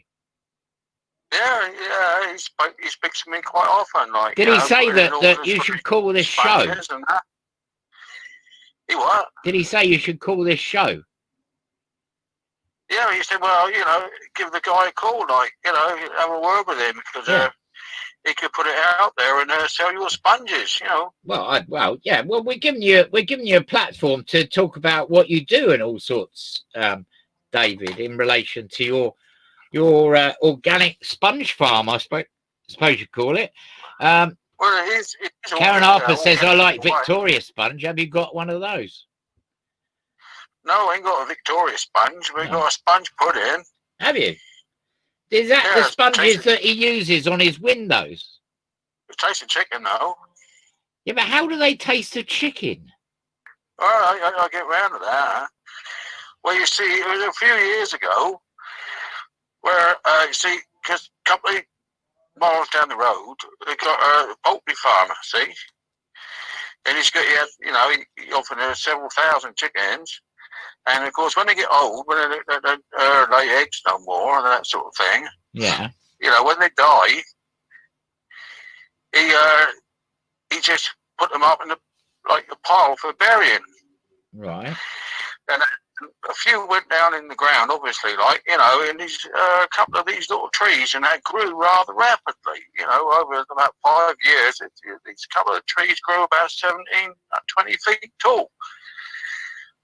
And so I thought, well, I was in the pub and I was having a word with him, and he was telling me all about it. And I said, "Oh, what do you reckon down? What it is then?" He reckoned it was down to chicken. Going down in the ground, dead, that sort of thing, fertilising tree, So I thought, Your sponges. I'll have some of these. I'll have some of that. Can you eat them? So what he does is he brings all the dead chickens and that over, and I got some poles to skin them and all that sort of thing, and whatever. And I got this, of course, in my what you call it is not a factory really, but it's a big shed sort of thing, Yeah.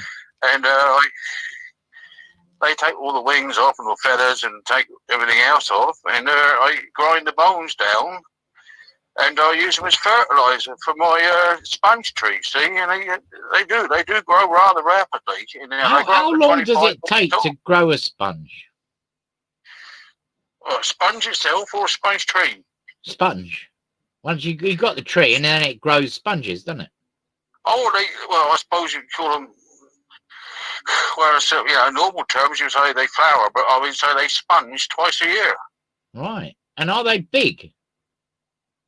Well, they're probably about 8-10 inches long, and they're about 7 inches wide. But not huge. But I mean, they do kind of get smaller through the process. Right. So anyway, you mentioned my friend Dick, yeah? Dick Wiener. Dick Wiener, yeah. I mean, Dick Wiener, he's a funny guy, he is. He buys his sponges from you and cleans windows with them. So what you've got is chicken pains.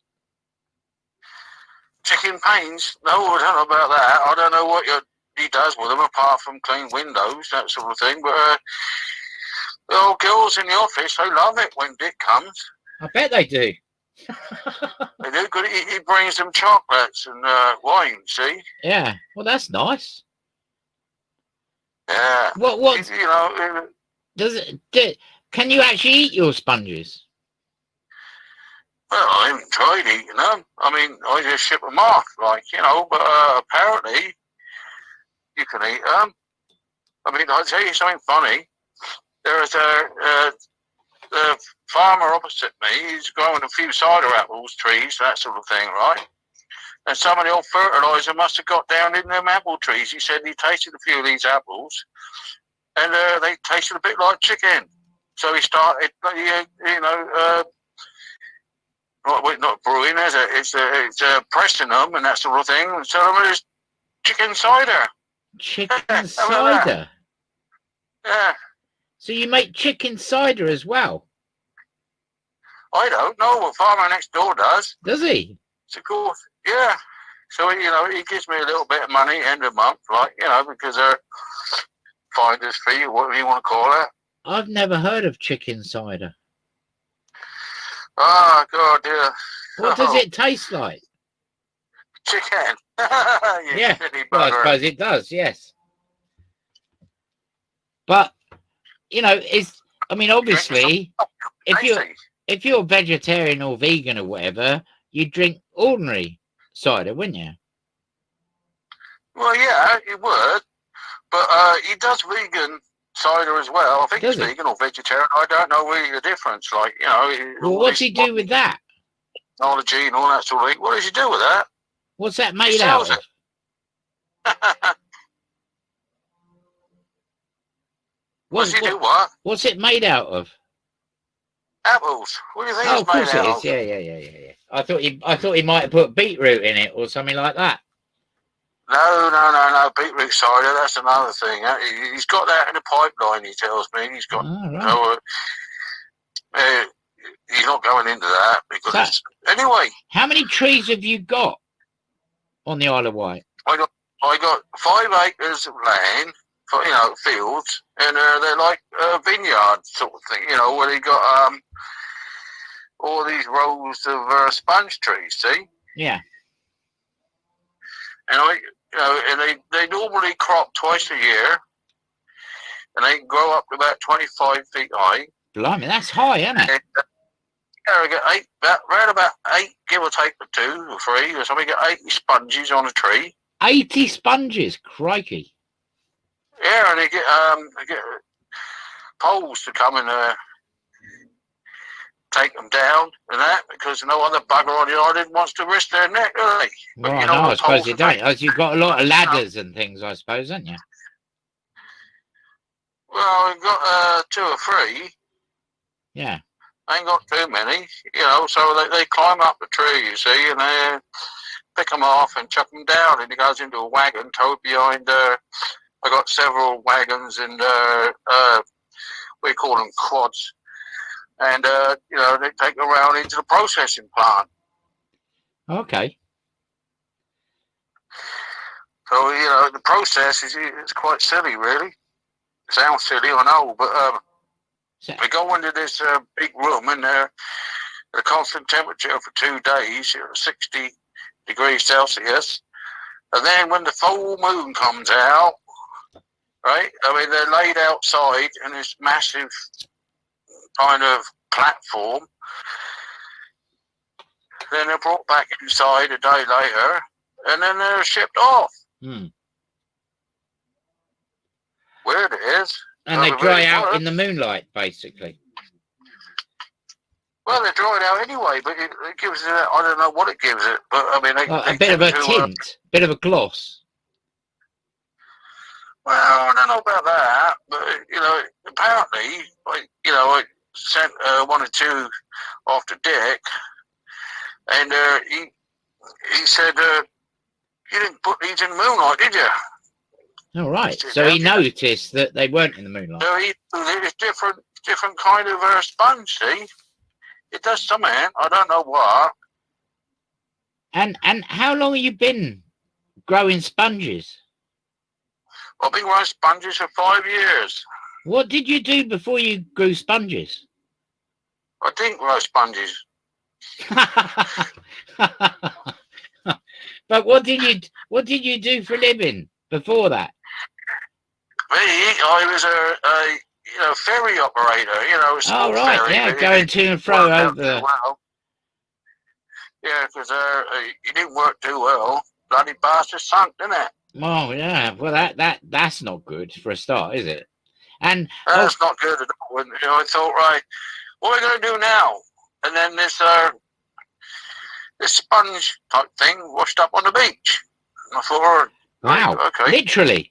Where you come? Yeah, you go out, and it's got this brainwave. See, I thought, well, they can come from the sea. Surely I can grow them. So I sent one off to somebody I know. You know, don't know if you ever heard of him, Dr. Horace McNorris. Oh, I've heard of Dr. Horace McNorris. He invented the orgasmatron. Yeah, I expect he did, amongst a few other things, I expect. But anyway, I sent one off to him, and he said, why don't you grow them? I said, how can you grow them? They come out of the sea. He said, it's easy. You just give them the nutrients, so they get from the sea, and plus a few other bits and pieces, and they, you know, you can grow them. You can grow a tree. I'll send you the formula. So he did, and started growing them. Did you do sponge cuttings to get them to grow then? Sponge cuttings? Yeah. No, not sponge cuttings. Didn't need them. I mean, because I just, when the sponge comes towards the end of its working life, like, yeah, it starts to disintegrate a little bit. Well, it does, yeah. And then what's left is it's like little kind of acorn type things, So you just plant them, and they just grow. Yeah. I don't know the ins and outs of all that sort of thing. It's interesting. Karen Harper is listening, watching at the moment. She says some people can be sponges. I certainly can. They can be sponges. Who's listening? Who's that? That's somebody called Karen Harper. Right. Right, yeah, people can be sponges. Yeah, they can sponge, and they can also be puddings and all, couldn't they? Well, they can, and we can be chocolate ice creams if we want to be. Well, we could be, yeah. You just got to put your mind to it, ain't you? And have you been affected by COVID? This pandemic we've got on our hands, or whatever, coronavirus. Coronavirus? Well, what's all that about then? Have you not got that on the Isle of Wight? No, I don't come off the farm. See, we were very full. All right. Well, it's apparently a very, very, very, very, very, very, very, very, very bad flu-like thing. How many berries? Quite very, very berries. Very, very, very, very, very, very bad. Yeah. Is that? What is that then? Well, it's something that potentially has hurt a lot of people. Claimed a lot. Is it? Sorry? All right. Is there a lot of people, is it? Yeah, it's damaged a lot of people, and a lot of people aren't here. They've died of coronavirus, apparently. Oh, that's sad, isn't it? It is, yeah. No, we don't get nothing like that here. Matthew John says, have you ever met SpongeBob Pants? No, I never met SpongeBob SquarePants, isn't it? Something like that? No, I don't know. No, I never met him. Is it SpongeBob Pants? I don't know what. He's put SpongeBob. Something like that. I think it's a kiddies program, like, you know. No, don't do that. But I am shipping a few, of course, next door, see. We've been experimenting a little bit. What with your sponges? Next door. Well, we've been experimenting a little bit. Where, because I told you earlier that my next door neighbour, next farm, like, he grows his apples, and some of my fertiliser went into the, as it does when it rains and things like that. It goes over to his apples, and his apples were tasting a little like chicken. That must be really weird to bite into an apple and it tastes like chicken. Well, yeah, most of them are cider apples he grows, some cider apples, and part of cider apples, but the other parts are just the edible apples, like, Yeah, but it must be really weird. It must be really weird to bite into an apple and taste chicken.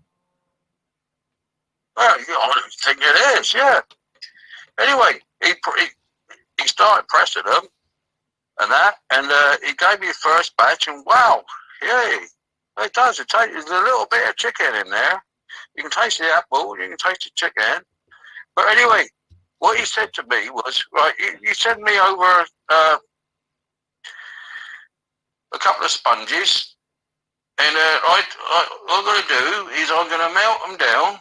Right. Well, not melt them. He didn't want to divulge what he's exactly going to do. He said he's going to put them through his works and with apples and press them and see what he comes out with. Do they feel pain, sponges? Not I know of. I haven't heard any shriek. You haven't? Nothing like that. No. I mean, I don't think they're alive, like animals or anything like that.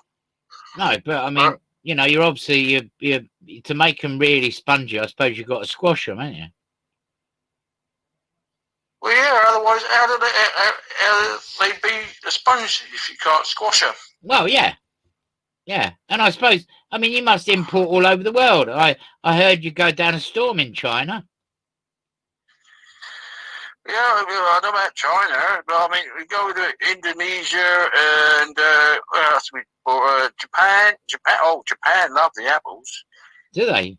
What, the sponge apples? Yeah, they love the sponge apple. You send them over as they are, see? Right. It's like, you know, yeah, and from what I've heard, the next door, you know, next farmer, he's thinking of maybe coming a deal with me or something. He's going to have a word with me tomorrow evening. He says something about a deal with China.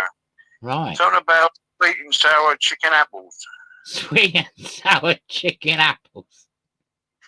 So I don't know what that's all about yet, but I mean, he's going to come over and speak to me about it.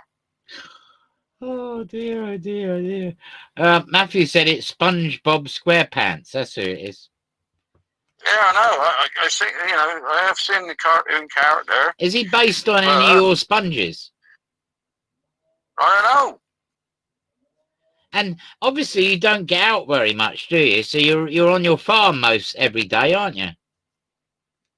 Absolutely, yeah. I'm on the farm. I'm working, and the girls in the office they're working as well. Over there drinking their wine that Dick gave them. Yeah. Well, they're drinking wine all the time when they're working, are they? Not all the time, no. Oh.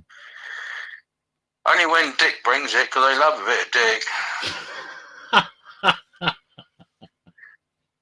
And do you sell many of your sponges on the Isle of Wight itself? On the Isle of Wight itself, no. I did try down one of the two of the local restaurants, but they didn't want to know. You know, they're a bit sort of skeptical, I suppose, because I mean, it's understandable to a degree. I mean, it's a holiday island, or, you know, visiting island, that sort of thing, and the last thing they want is something, you know, a few people to get ill or not like it, or something like that, and not come back again.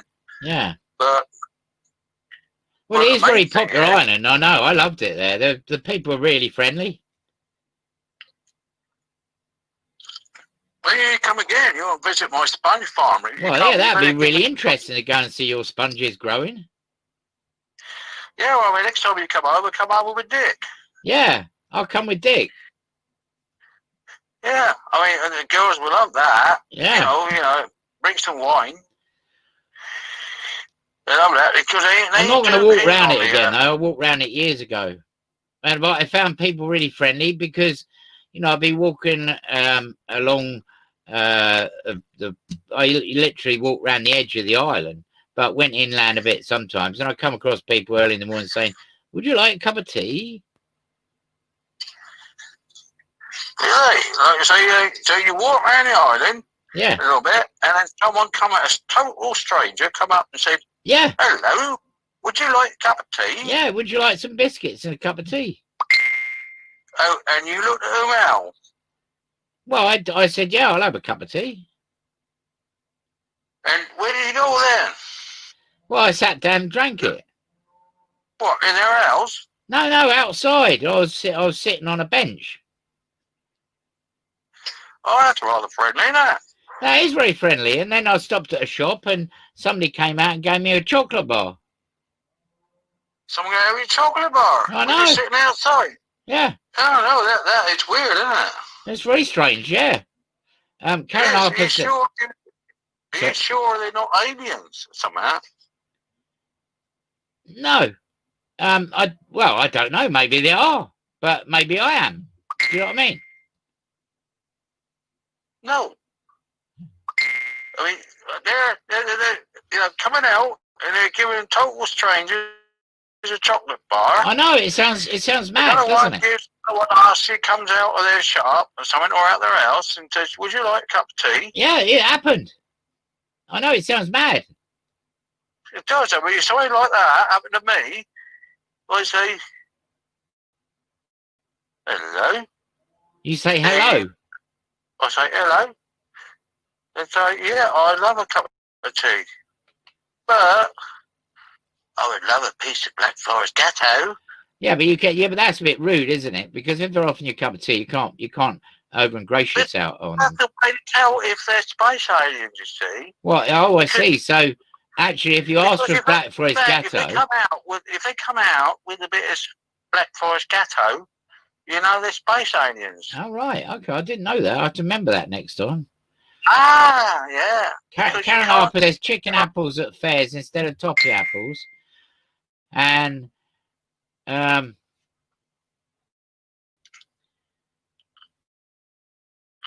what else? Hang on a minute. What else? Says, I know a dick, only he's got plums. Oh yeah, I know that. I know him. He's on the other side of the island, he grows plums. Well, it's Dick Plum.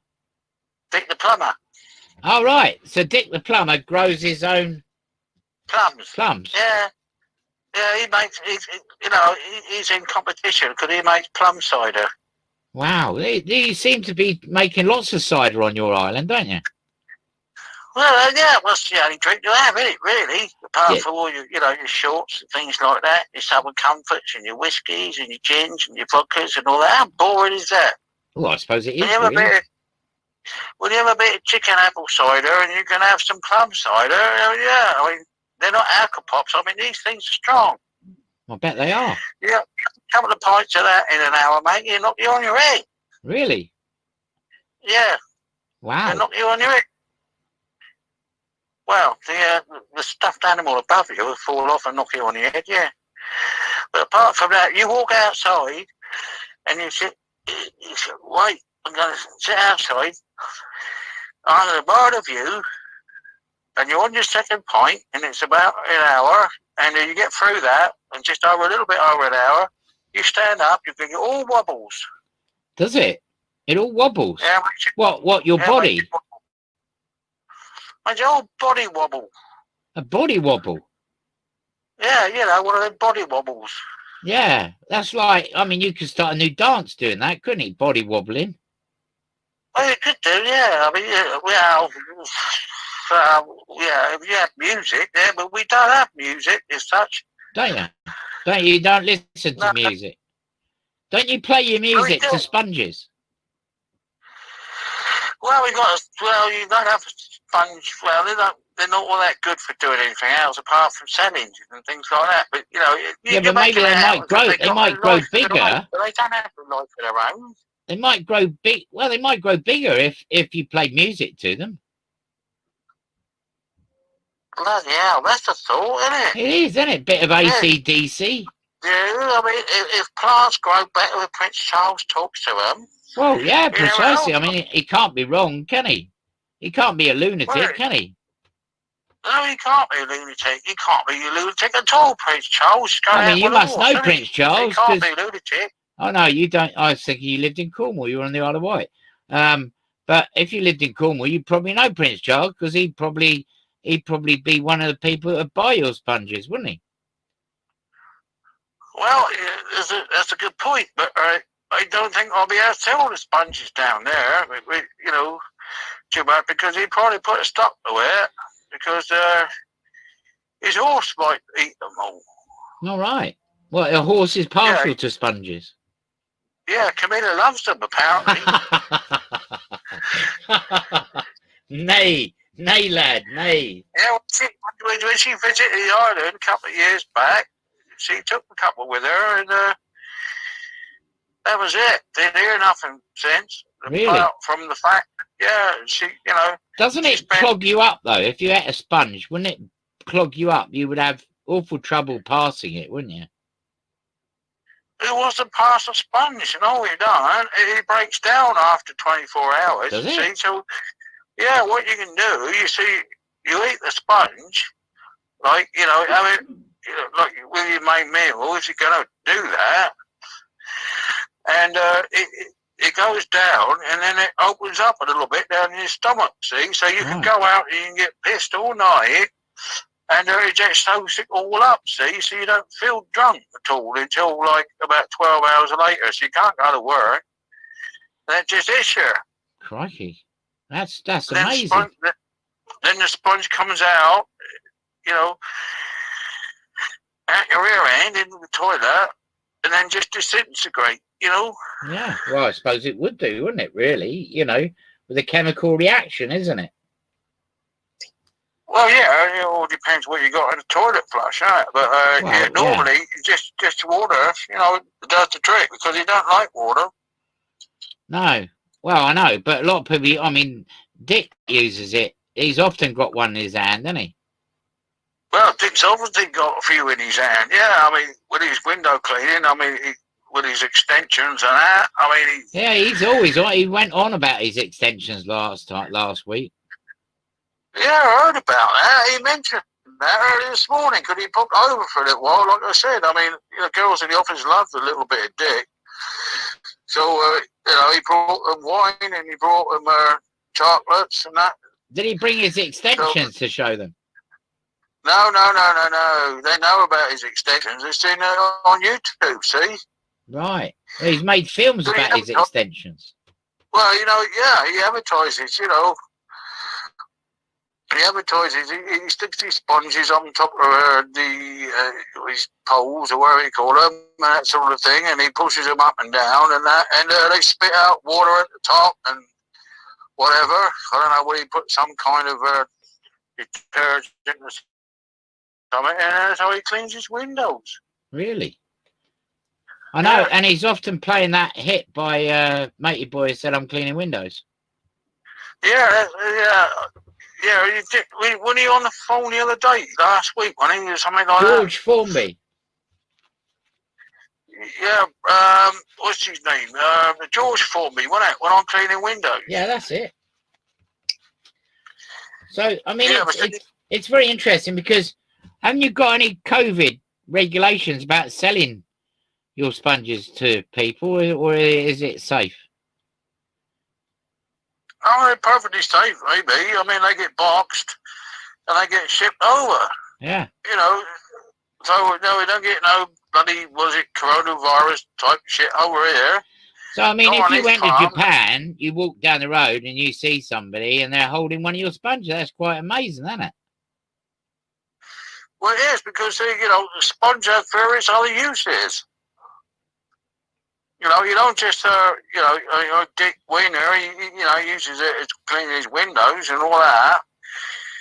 But you also, like I say, you can cut it up and you can put it in chicken sponge casserole. We can have sponge pudding with it. You can have anything, sponge and chips and... Really? Is it really that good for you, though? Sponge, egg, bacon and chips. Do you eat sponge, do you? I eat sponge sometimes, yeah, of course I do. Well, I suppose when you're out there and you're seeing them, you pick a bit and eat it, I suppose, don't you? Well, no, I don't, because I don't get out there anymore, because you do put on a little bit of weight if you eat too much sponge, you see, and then of course, you bloat out, and then a day later, it all comes out, and then, well, yeah, it's not a pleasant feeling, that. Well, I'm sure it's not. Absolutely. But wow. Yeah, I mean, in Japan, because we ain't got to China yet, because that's why my friend's going over and speaking to me about going over investing in Japan, But, sorry, in China, but in Japan, yeah, it's great if they do. They pick the sponge up, because I don't know what it is. There's something over there, but they pick it up and they hold it in their ear. You know what they can hear? What? Absolutely bugger all. They pick it up, they stick it in their ear. Well, I suppose it's useful if you've got a job where it's very, very noisy. No, it's got lost in translation, see? Right. They pick it up and stick it by their ear, when in real terms, what they're supposed to do is take it home, wash it in water, because, it's been travelling for a bit, put it in your fridge, then you just lightly fry it, if you want to eat it. Yeah, but can you fry sponge, can you? Well, you can fry our sponges, only lightly, though. Yeah, well, you have them sort of rare, rather than well done. Well, yeah, you got to be a little bit crispy on the outside there, just like anything. You put it in the frying pan, you get a little bit crispy. Well, yeah. But the sponges, my next batch of sponges, oh, God, me. You've got no idea where they're going. Where are they going? They've been ordered by the White House. I knew you were going to say that. What, by Donald Trump himself? Well, I don't know about by him himself, but one of his aides or something, he got hold of, what was happening, something like that about these sponges, and he's ordered 3 crates of them. Really? Yeah, so they're shipping out next week. God, that's good. That's very good, but you know what the Yanks are like? I mean, they won't have a clue what to do with them. You could tell them to do this and do that with it. They do something totally different. Well, they might find another use that actually, I didn't think a sponge could be that useful, to be honest. Well, my sponges are totally different than any other sponge you'll ever see. They're ambidextrous, aren't they? No, they got more 2 uses. No, you stick one up by your telly, Yeah. right? You put it up, you stick one up on a rod by your telly, okay? And you can pick up all sorts of things from all around the world. Really? You don't What, need from your telly. sponge? From the sponge, yeah. Wow. Great it is. I'll tell you that, And they before- sound remarkable, sponges. Well, before anybody says, yeah, you can pick up a SpongeBob SquarePants cartoons and all. Wow. But no, apparently, Sky TV are trying to put a stop to it because they're just great. They're just great receivers, like Well, you don't need a dish, you need a sponge. Yeah, that's all you got to do is put a little rod up on, mount it, like a couple of feet Well, above. Dick above Wiener would be good at doing that. Well, he's got telescopic poles, isn't he? Yeah. Which he rubs and that to get higher and harder. So I gather. Yes, Right. he went into great detail about that last week. It was, yeah, I didn't hear it. I heard a little bit about it, but Yeah, we were in fits of hysterics. wait, what was he saying then? Well, he's often got his pole in his hand and extending it. Oh, that, yeah. It's whole twist on words. Yeah, Well, it is twist I on know words, what you mean. Yeah, he likes to get them up. Yeah, he likes to, to put it up as hard as he can, like, and Yeah. put the sponge on top. I sort of guessed that, yeah. Yeah, but as far as I know, he's not doing that anymore. He's got people working for him to do that sort of thing. Yeah, he right? don't do it anymore. So, He just goes out and prices jobs, I think. yeah, I think. But he that's doesn't about do right, any high yeah. stuff. He does bungalows. Oh, that's right. Yeah, because you don't like heights or something. Well, he fell off of a shed or something, or a toy or something years ago. No, I think it was a Tonka toy, wasn't it? Tonka Somebody toy, was that's standing it. up, trying to do his shit, from what I can gather. Yeah. Well, it does happen, doesn't it? Well, I suppose it does, yeah. I mean, when you're a kid, you try to stand up on something and try and clean some windows and you fall down, you hurt yourself, don't you? Yeah, you do. But, anyway, going back to sponges, I got a few which are hybrid sponges. Hybrid sponges. Hybrid. Yeah, So they're not God, yeah, sponges at hybrid. all. They're something else. Well, they are sponges, but they're hybrid ones. So what's so special about them? God, they're a lot of work, they are. Are they? What are they? Do they talk? Besides that, I got bloody ghosts or something in the house. Really? Yeah, because I got these 2 sponges and I just put them on the side there because the missus wanted to, she tried to do some washing up with one. Right. She said one jumped out the water, it went over, hit the wall, and landed back on the sideboard. Really? And she did that with another one, and it did exactly the same thing. Well, that. So you got 2 sponges there that don't like water or don't like soapy water or something like that. Well, That's they weird. must be very, very special sponges. Well, it is. They could be like, I don't know. Maybe they don't want to be. Maybe Whatever. they're I MI6 don't know. sponges. Maybe they're secret police sponges. I don't know, but I mean, I left them there. Right, we left them there. I went to bed. They got up in the morning and they'd moved. They'd gone into the living room. Really? So Yeah, they I was sitting sort on of, top. when they move, do they sort of bounce? I don't know. I didn't see them move. I went to bed. Like I said, you know, I got up in the morning and that, and I went in the living room, and there they were. They were standing on top of the sofa there, right in front of the telly.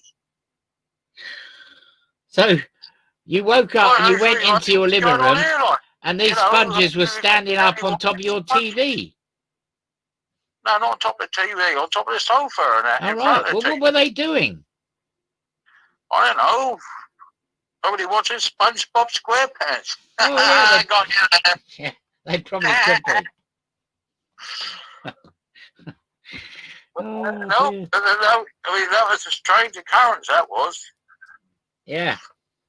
But, so we put them back, we put them in the cupboard, right? We stacked one on top of the other. And then the following day, well, that was even stranger. What happened? We come down, and because I get up about 4:30 in the morning, see. So, you know, I come down and made myself a cup of coffee. I looked around, and there were both sponges on the ceiling in the kitchen. Really? Stuck to the ceiling? I don't know whether it's stuck to there. I tried to move one, and one scattered across the ceiling, didn't I? They actually had legs? No, it just moved across the ceiling. Right. Does it move like I don't know, a snail or something like that? No, it doesn't leave nothing behind. It just like moved across the ceiling. It didn't leave nothing behind, you know. That's incredible. Then the other one followed.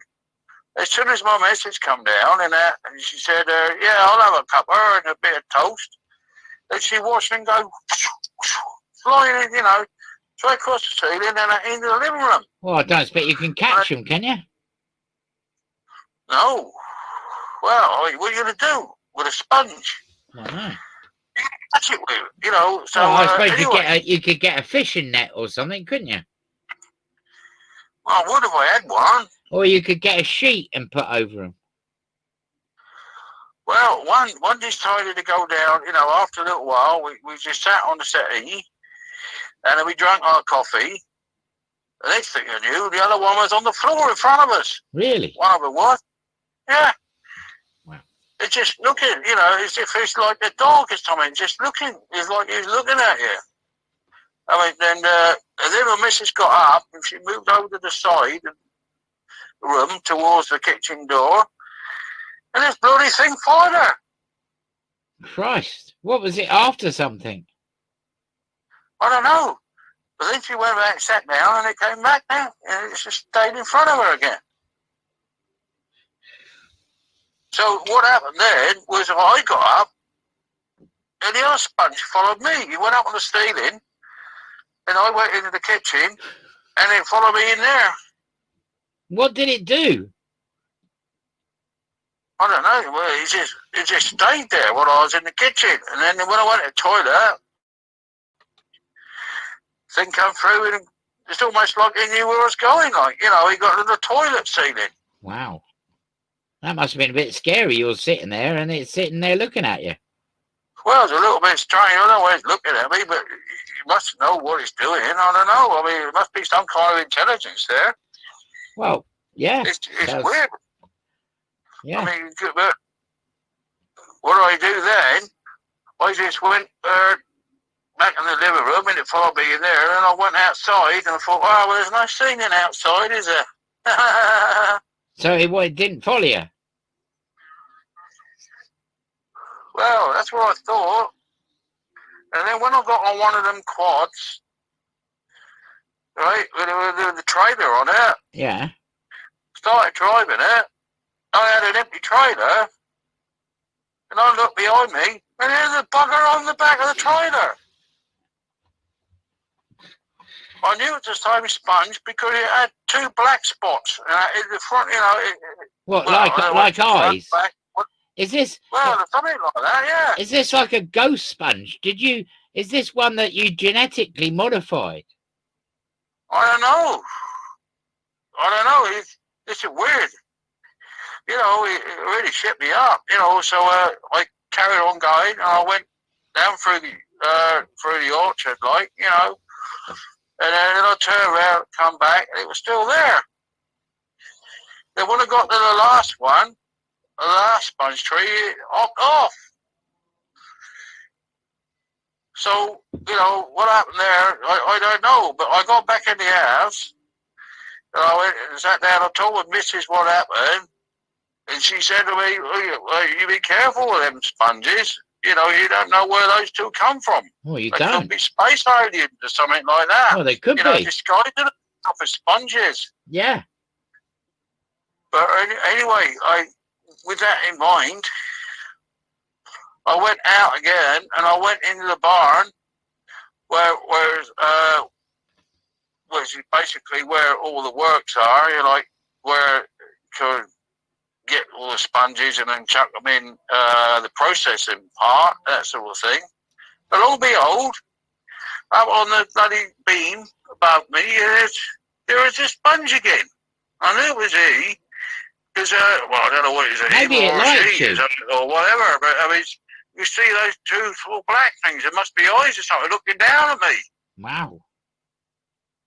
Were you scared? You know, well, I was a little bit put out. I mean, how do sponges bloody move like that, you know? I know, they must bounce.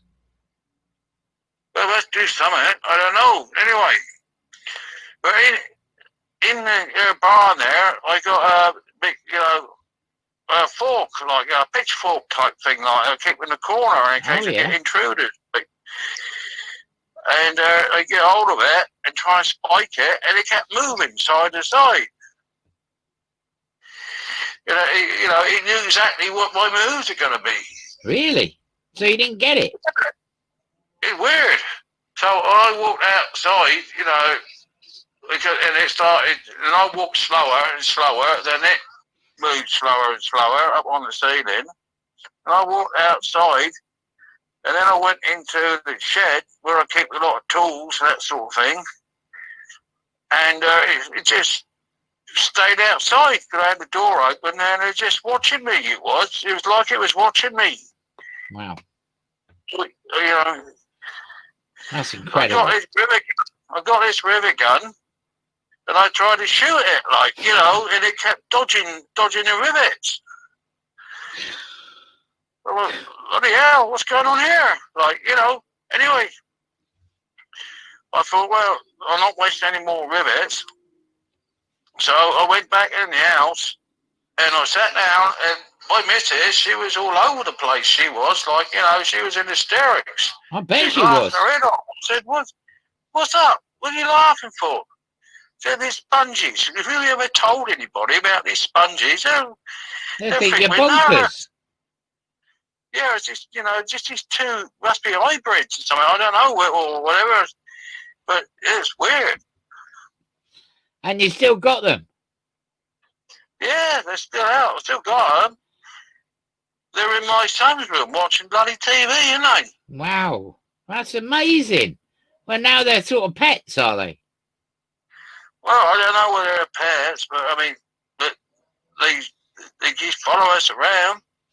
But anyway, that's a different story there. Yeah.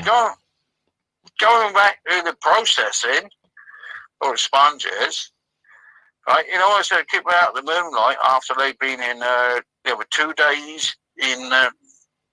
They kept it at 16 degrees Fahrenheit. Yeah. They go out in the moonlight, and in the following day they get taken off and packed in boxes, that sort of thing. One of the boxes ended up, well, they're wooden boxes, see?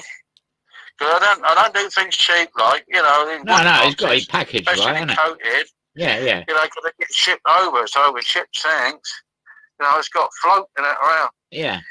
And one of them ended up in New York, isn't it? Really? Yeah, this was 2 years ago. One of them ended up in New York. Wow. So you're multi-international, aren't you? Oh yeah, but they didn't know exactly where it came from. Like, you know, where they opened it. You know, some people were down by the waterfront. They picked it up, they thought it was like beer or something, I don't know, but opened it up, and there's these sponges in there. So they took these sponges out, apparently, and, you know, one of them walked over to this restaurant. You know, I would sell them like, you know, cleaning windows and that sort of thing. But they got sponges in there, and they took them into the kitchen.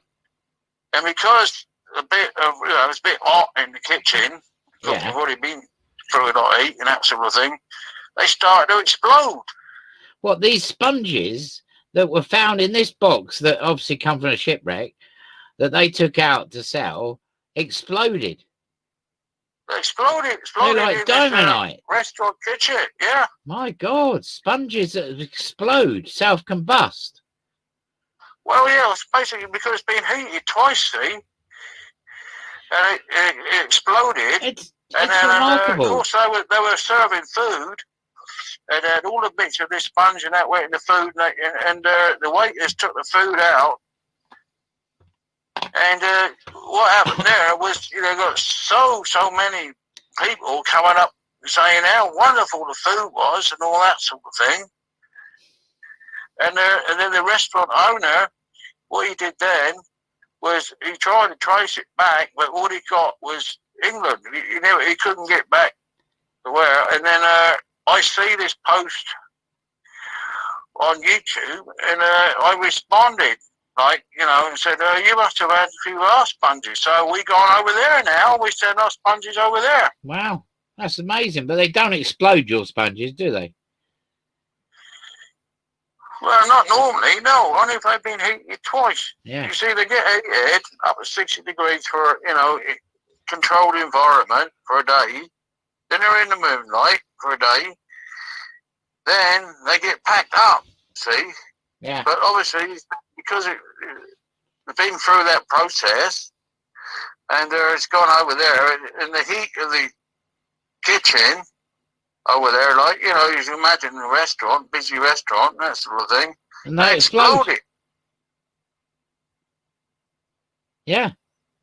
So, yeah, I mean, wow.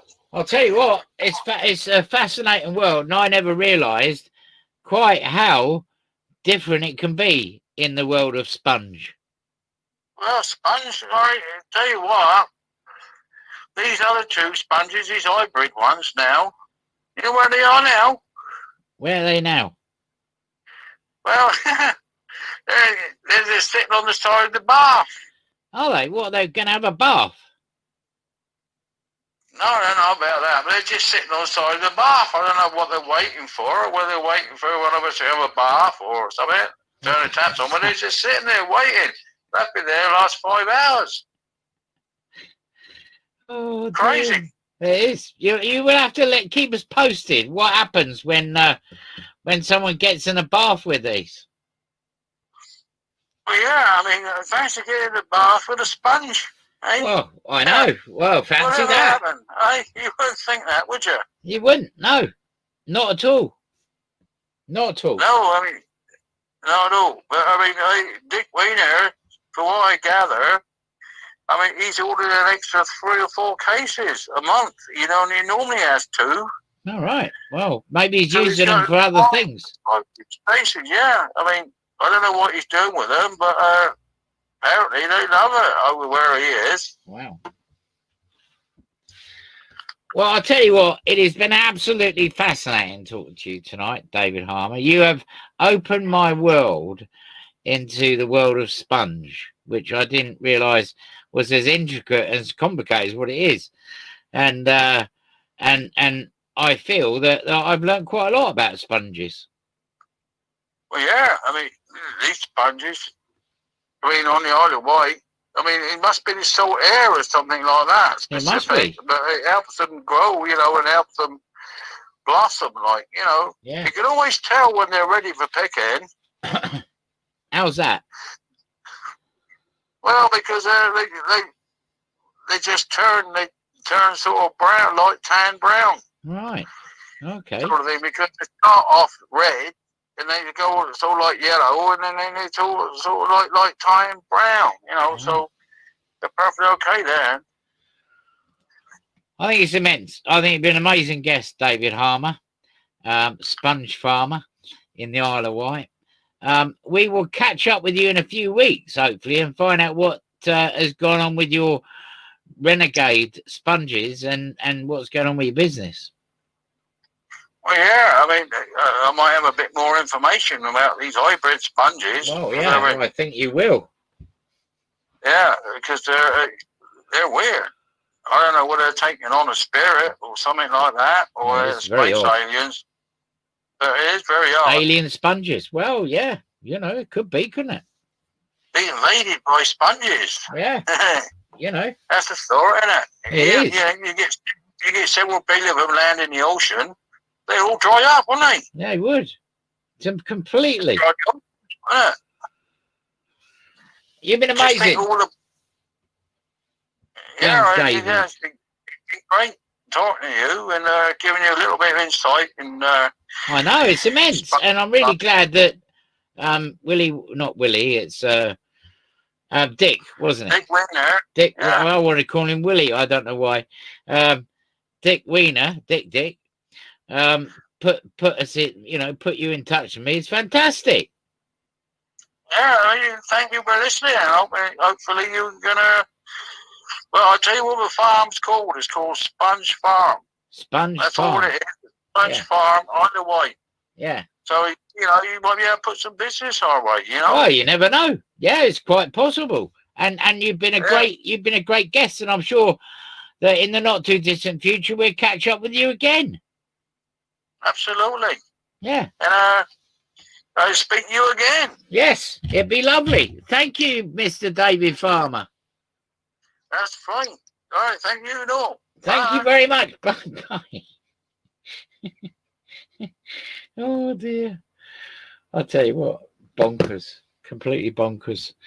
Well, there you are. That's the show tonight.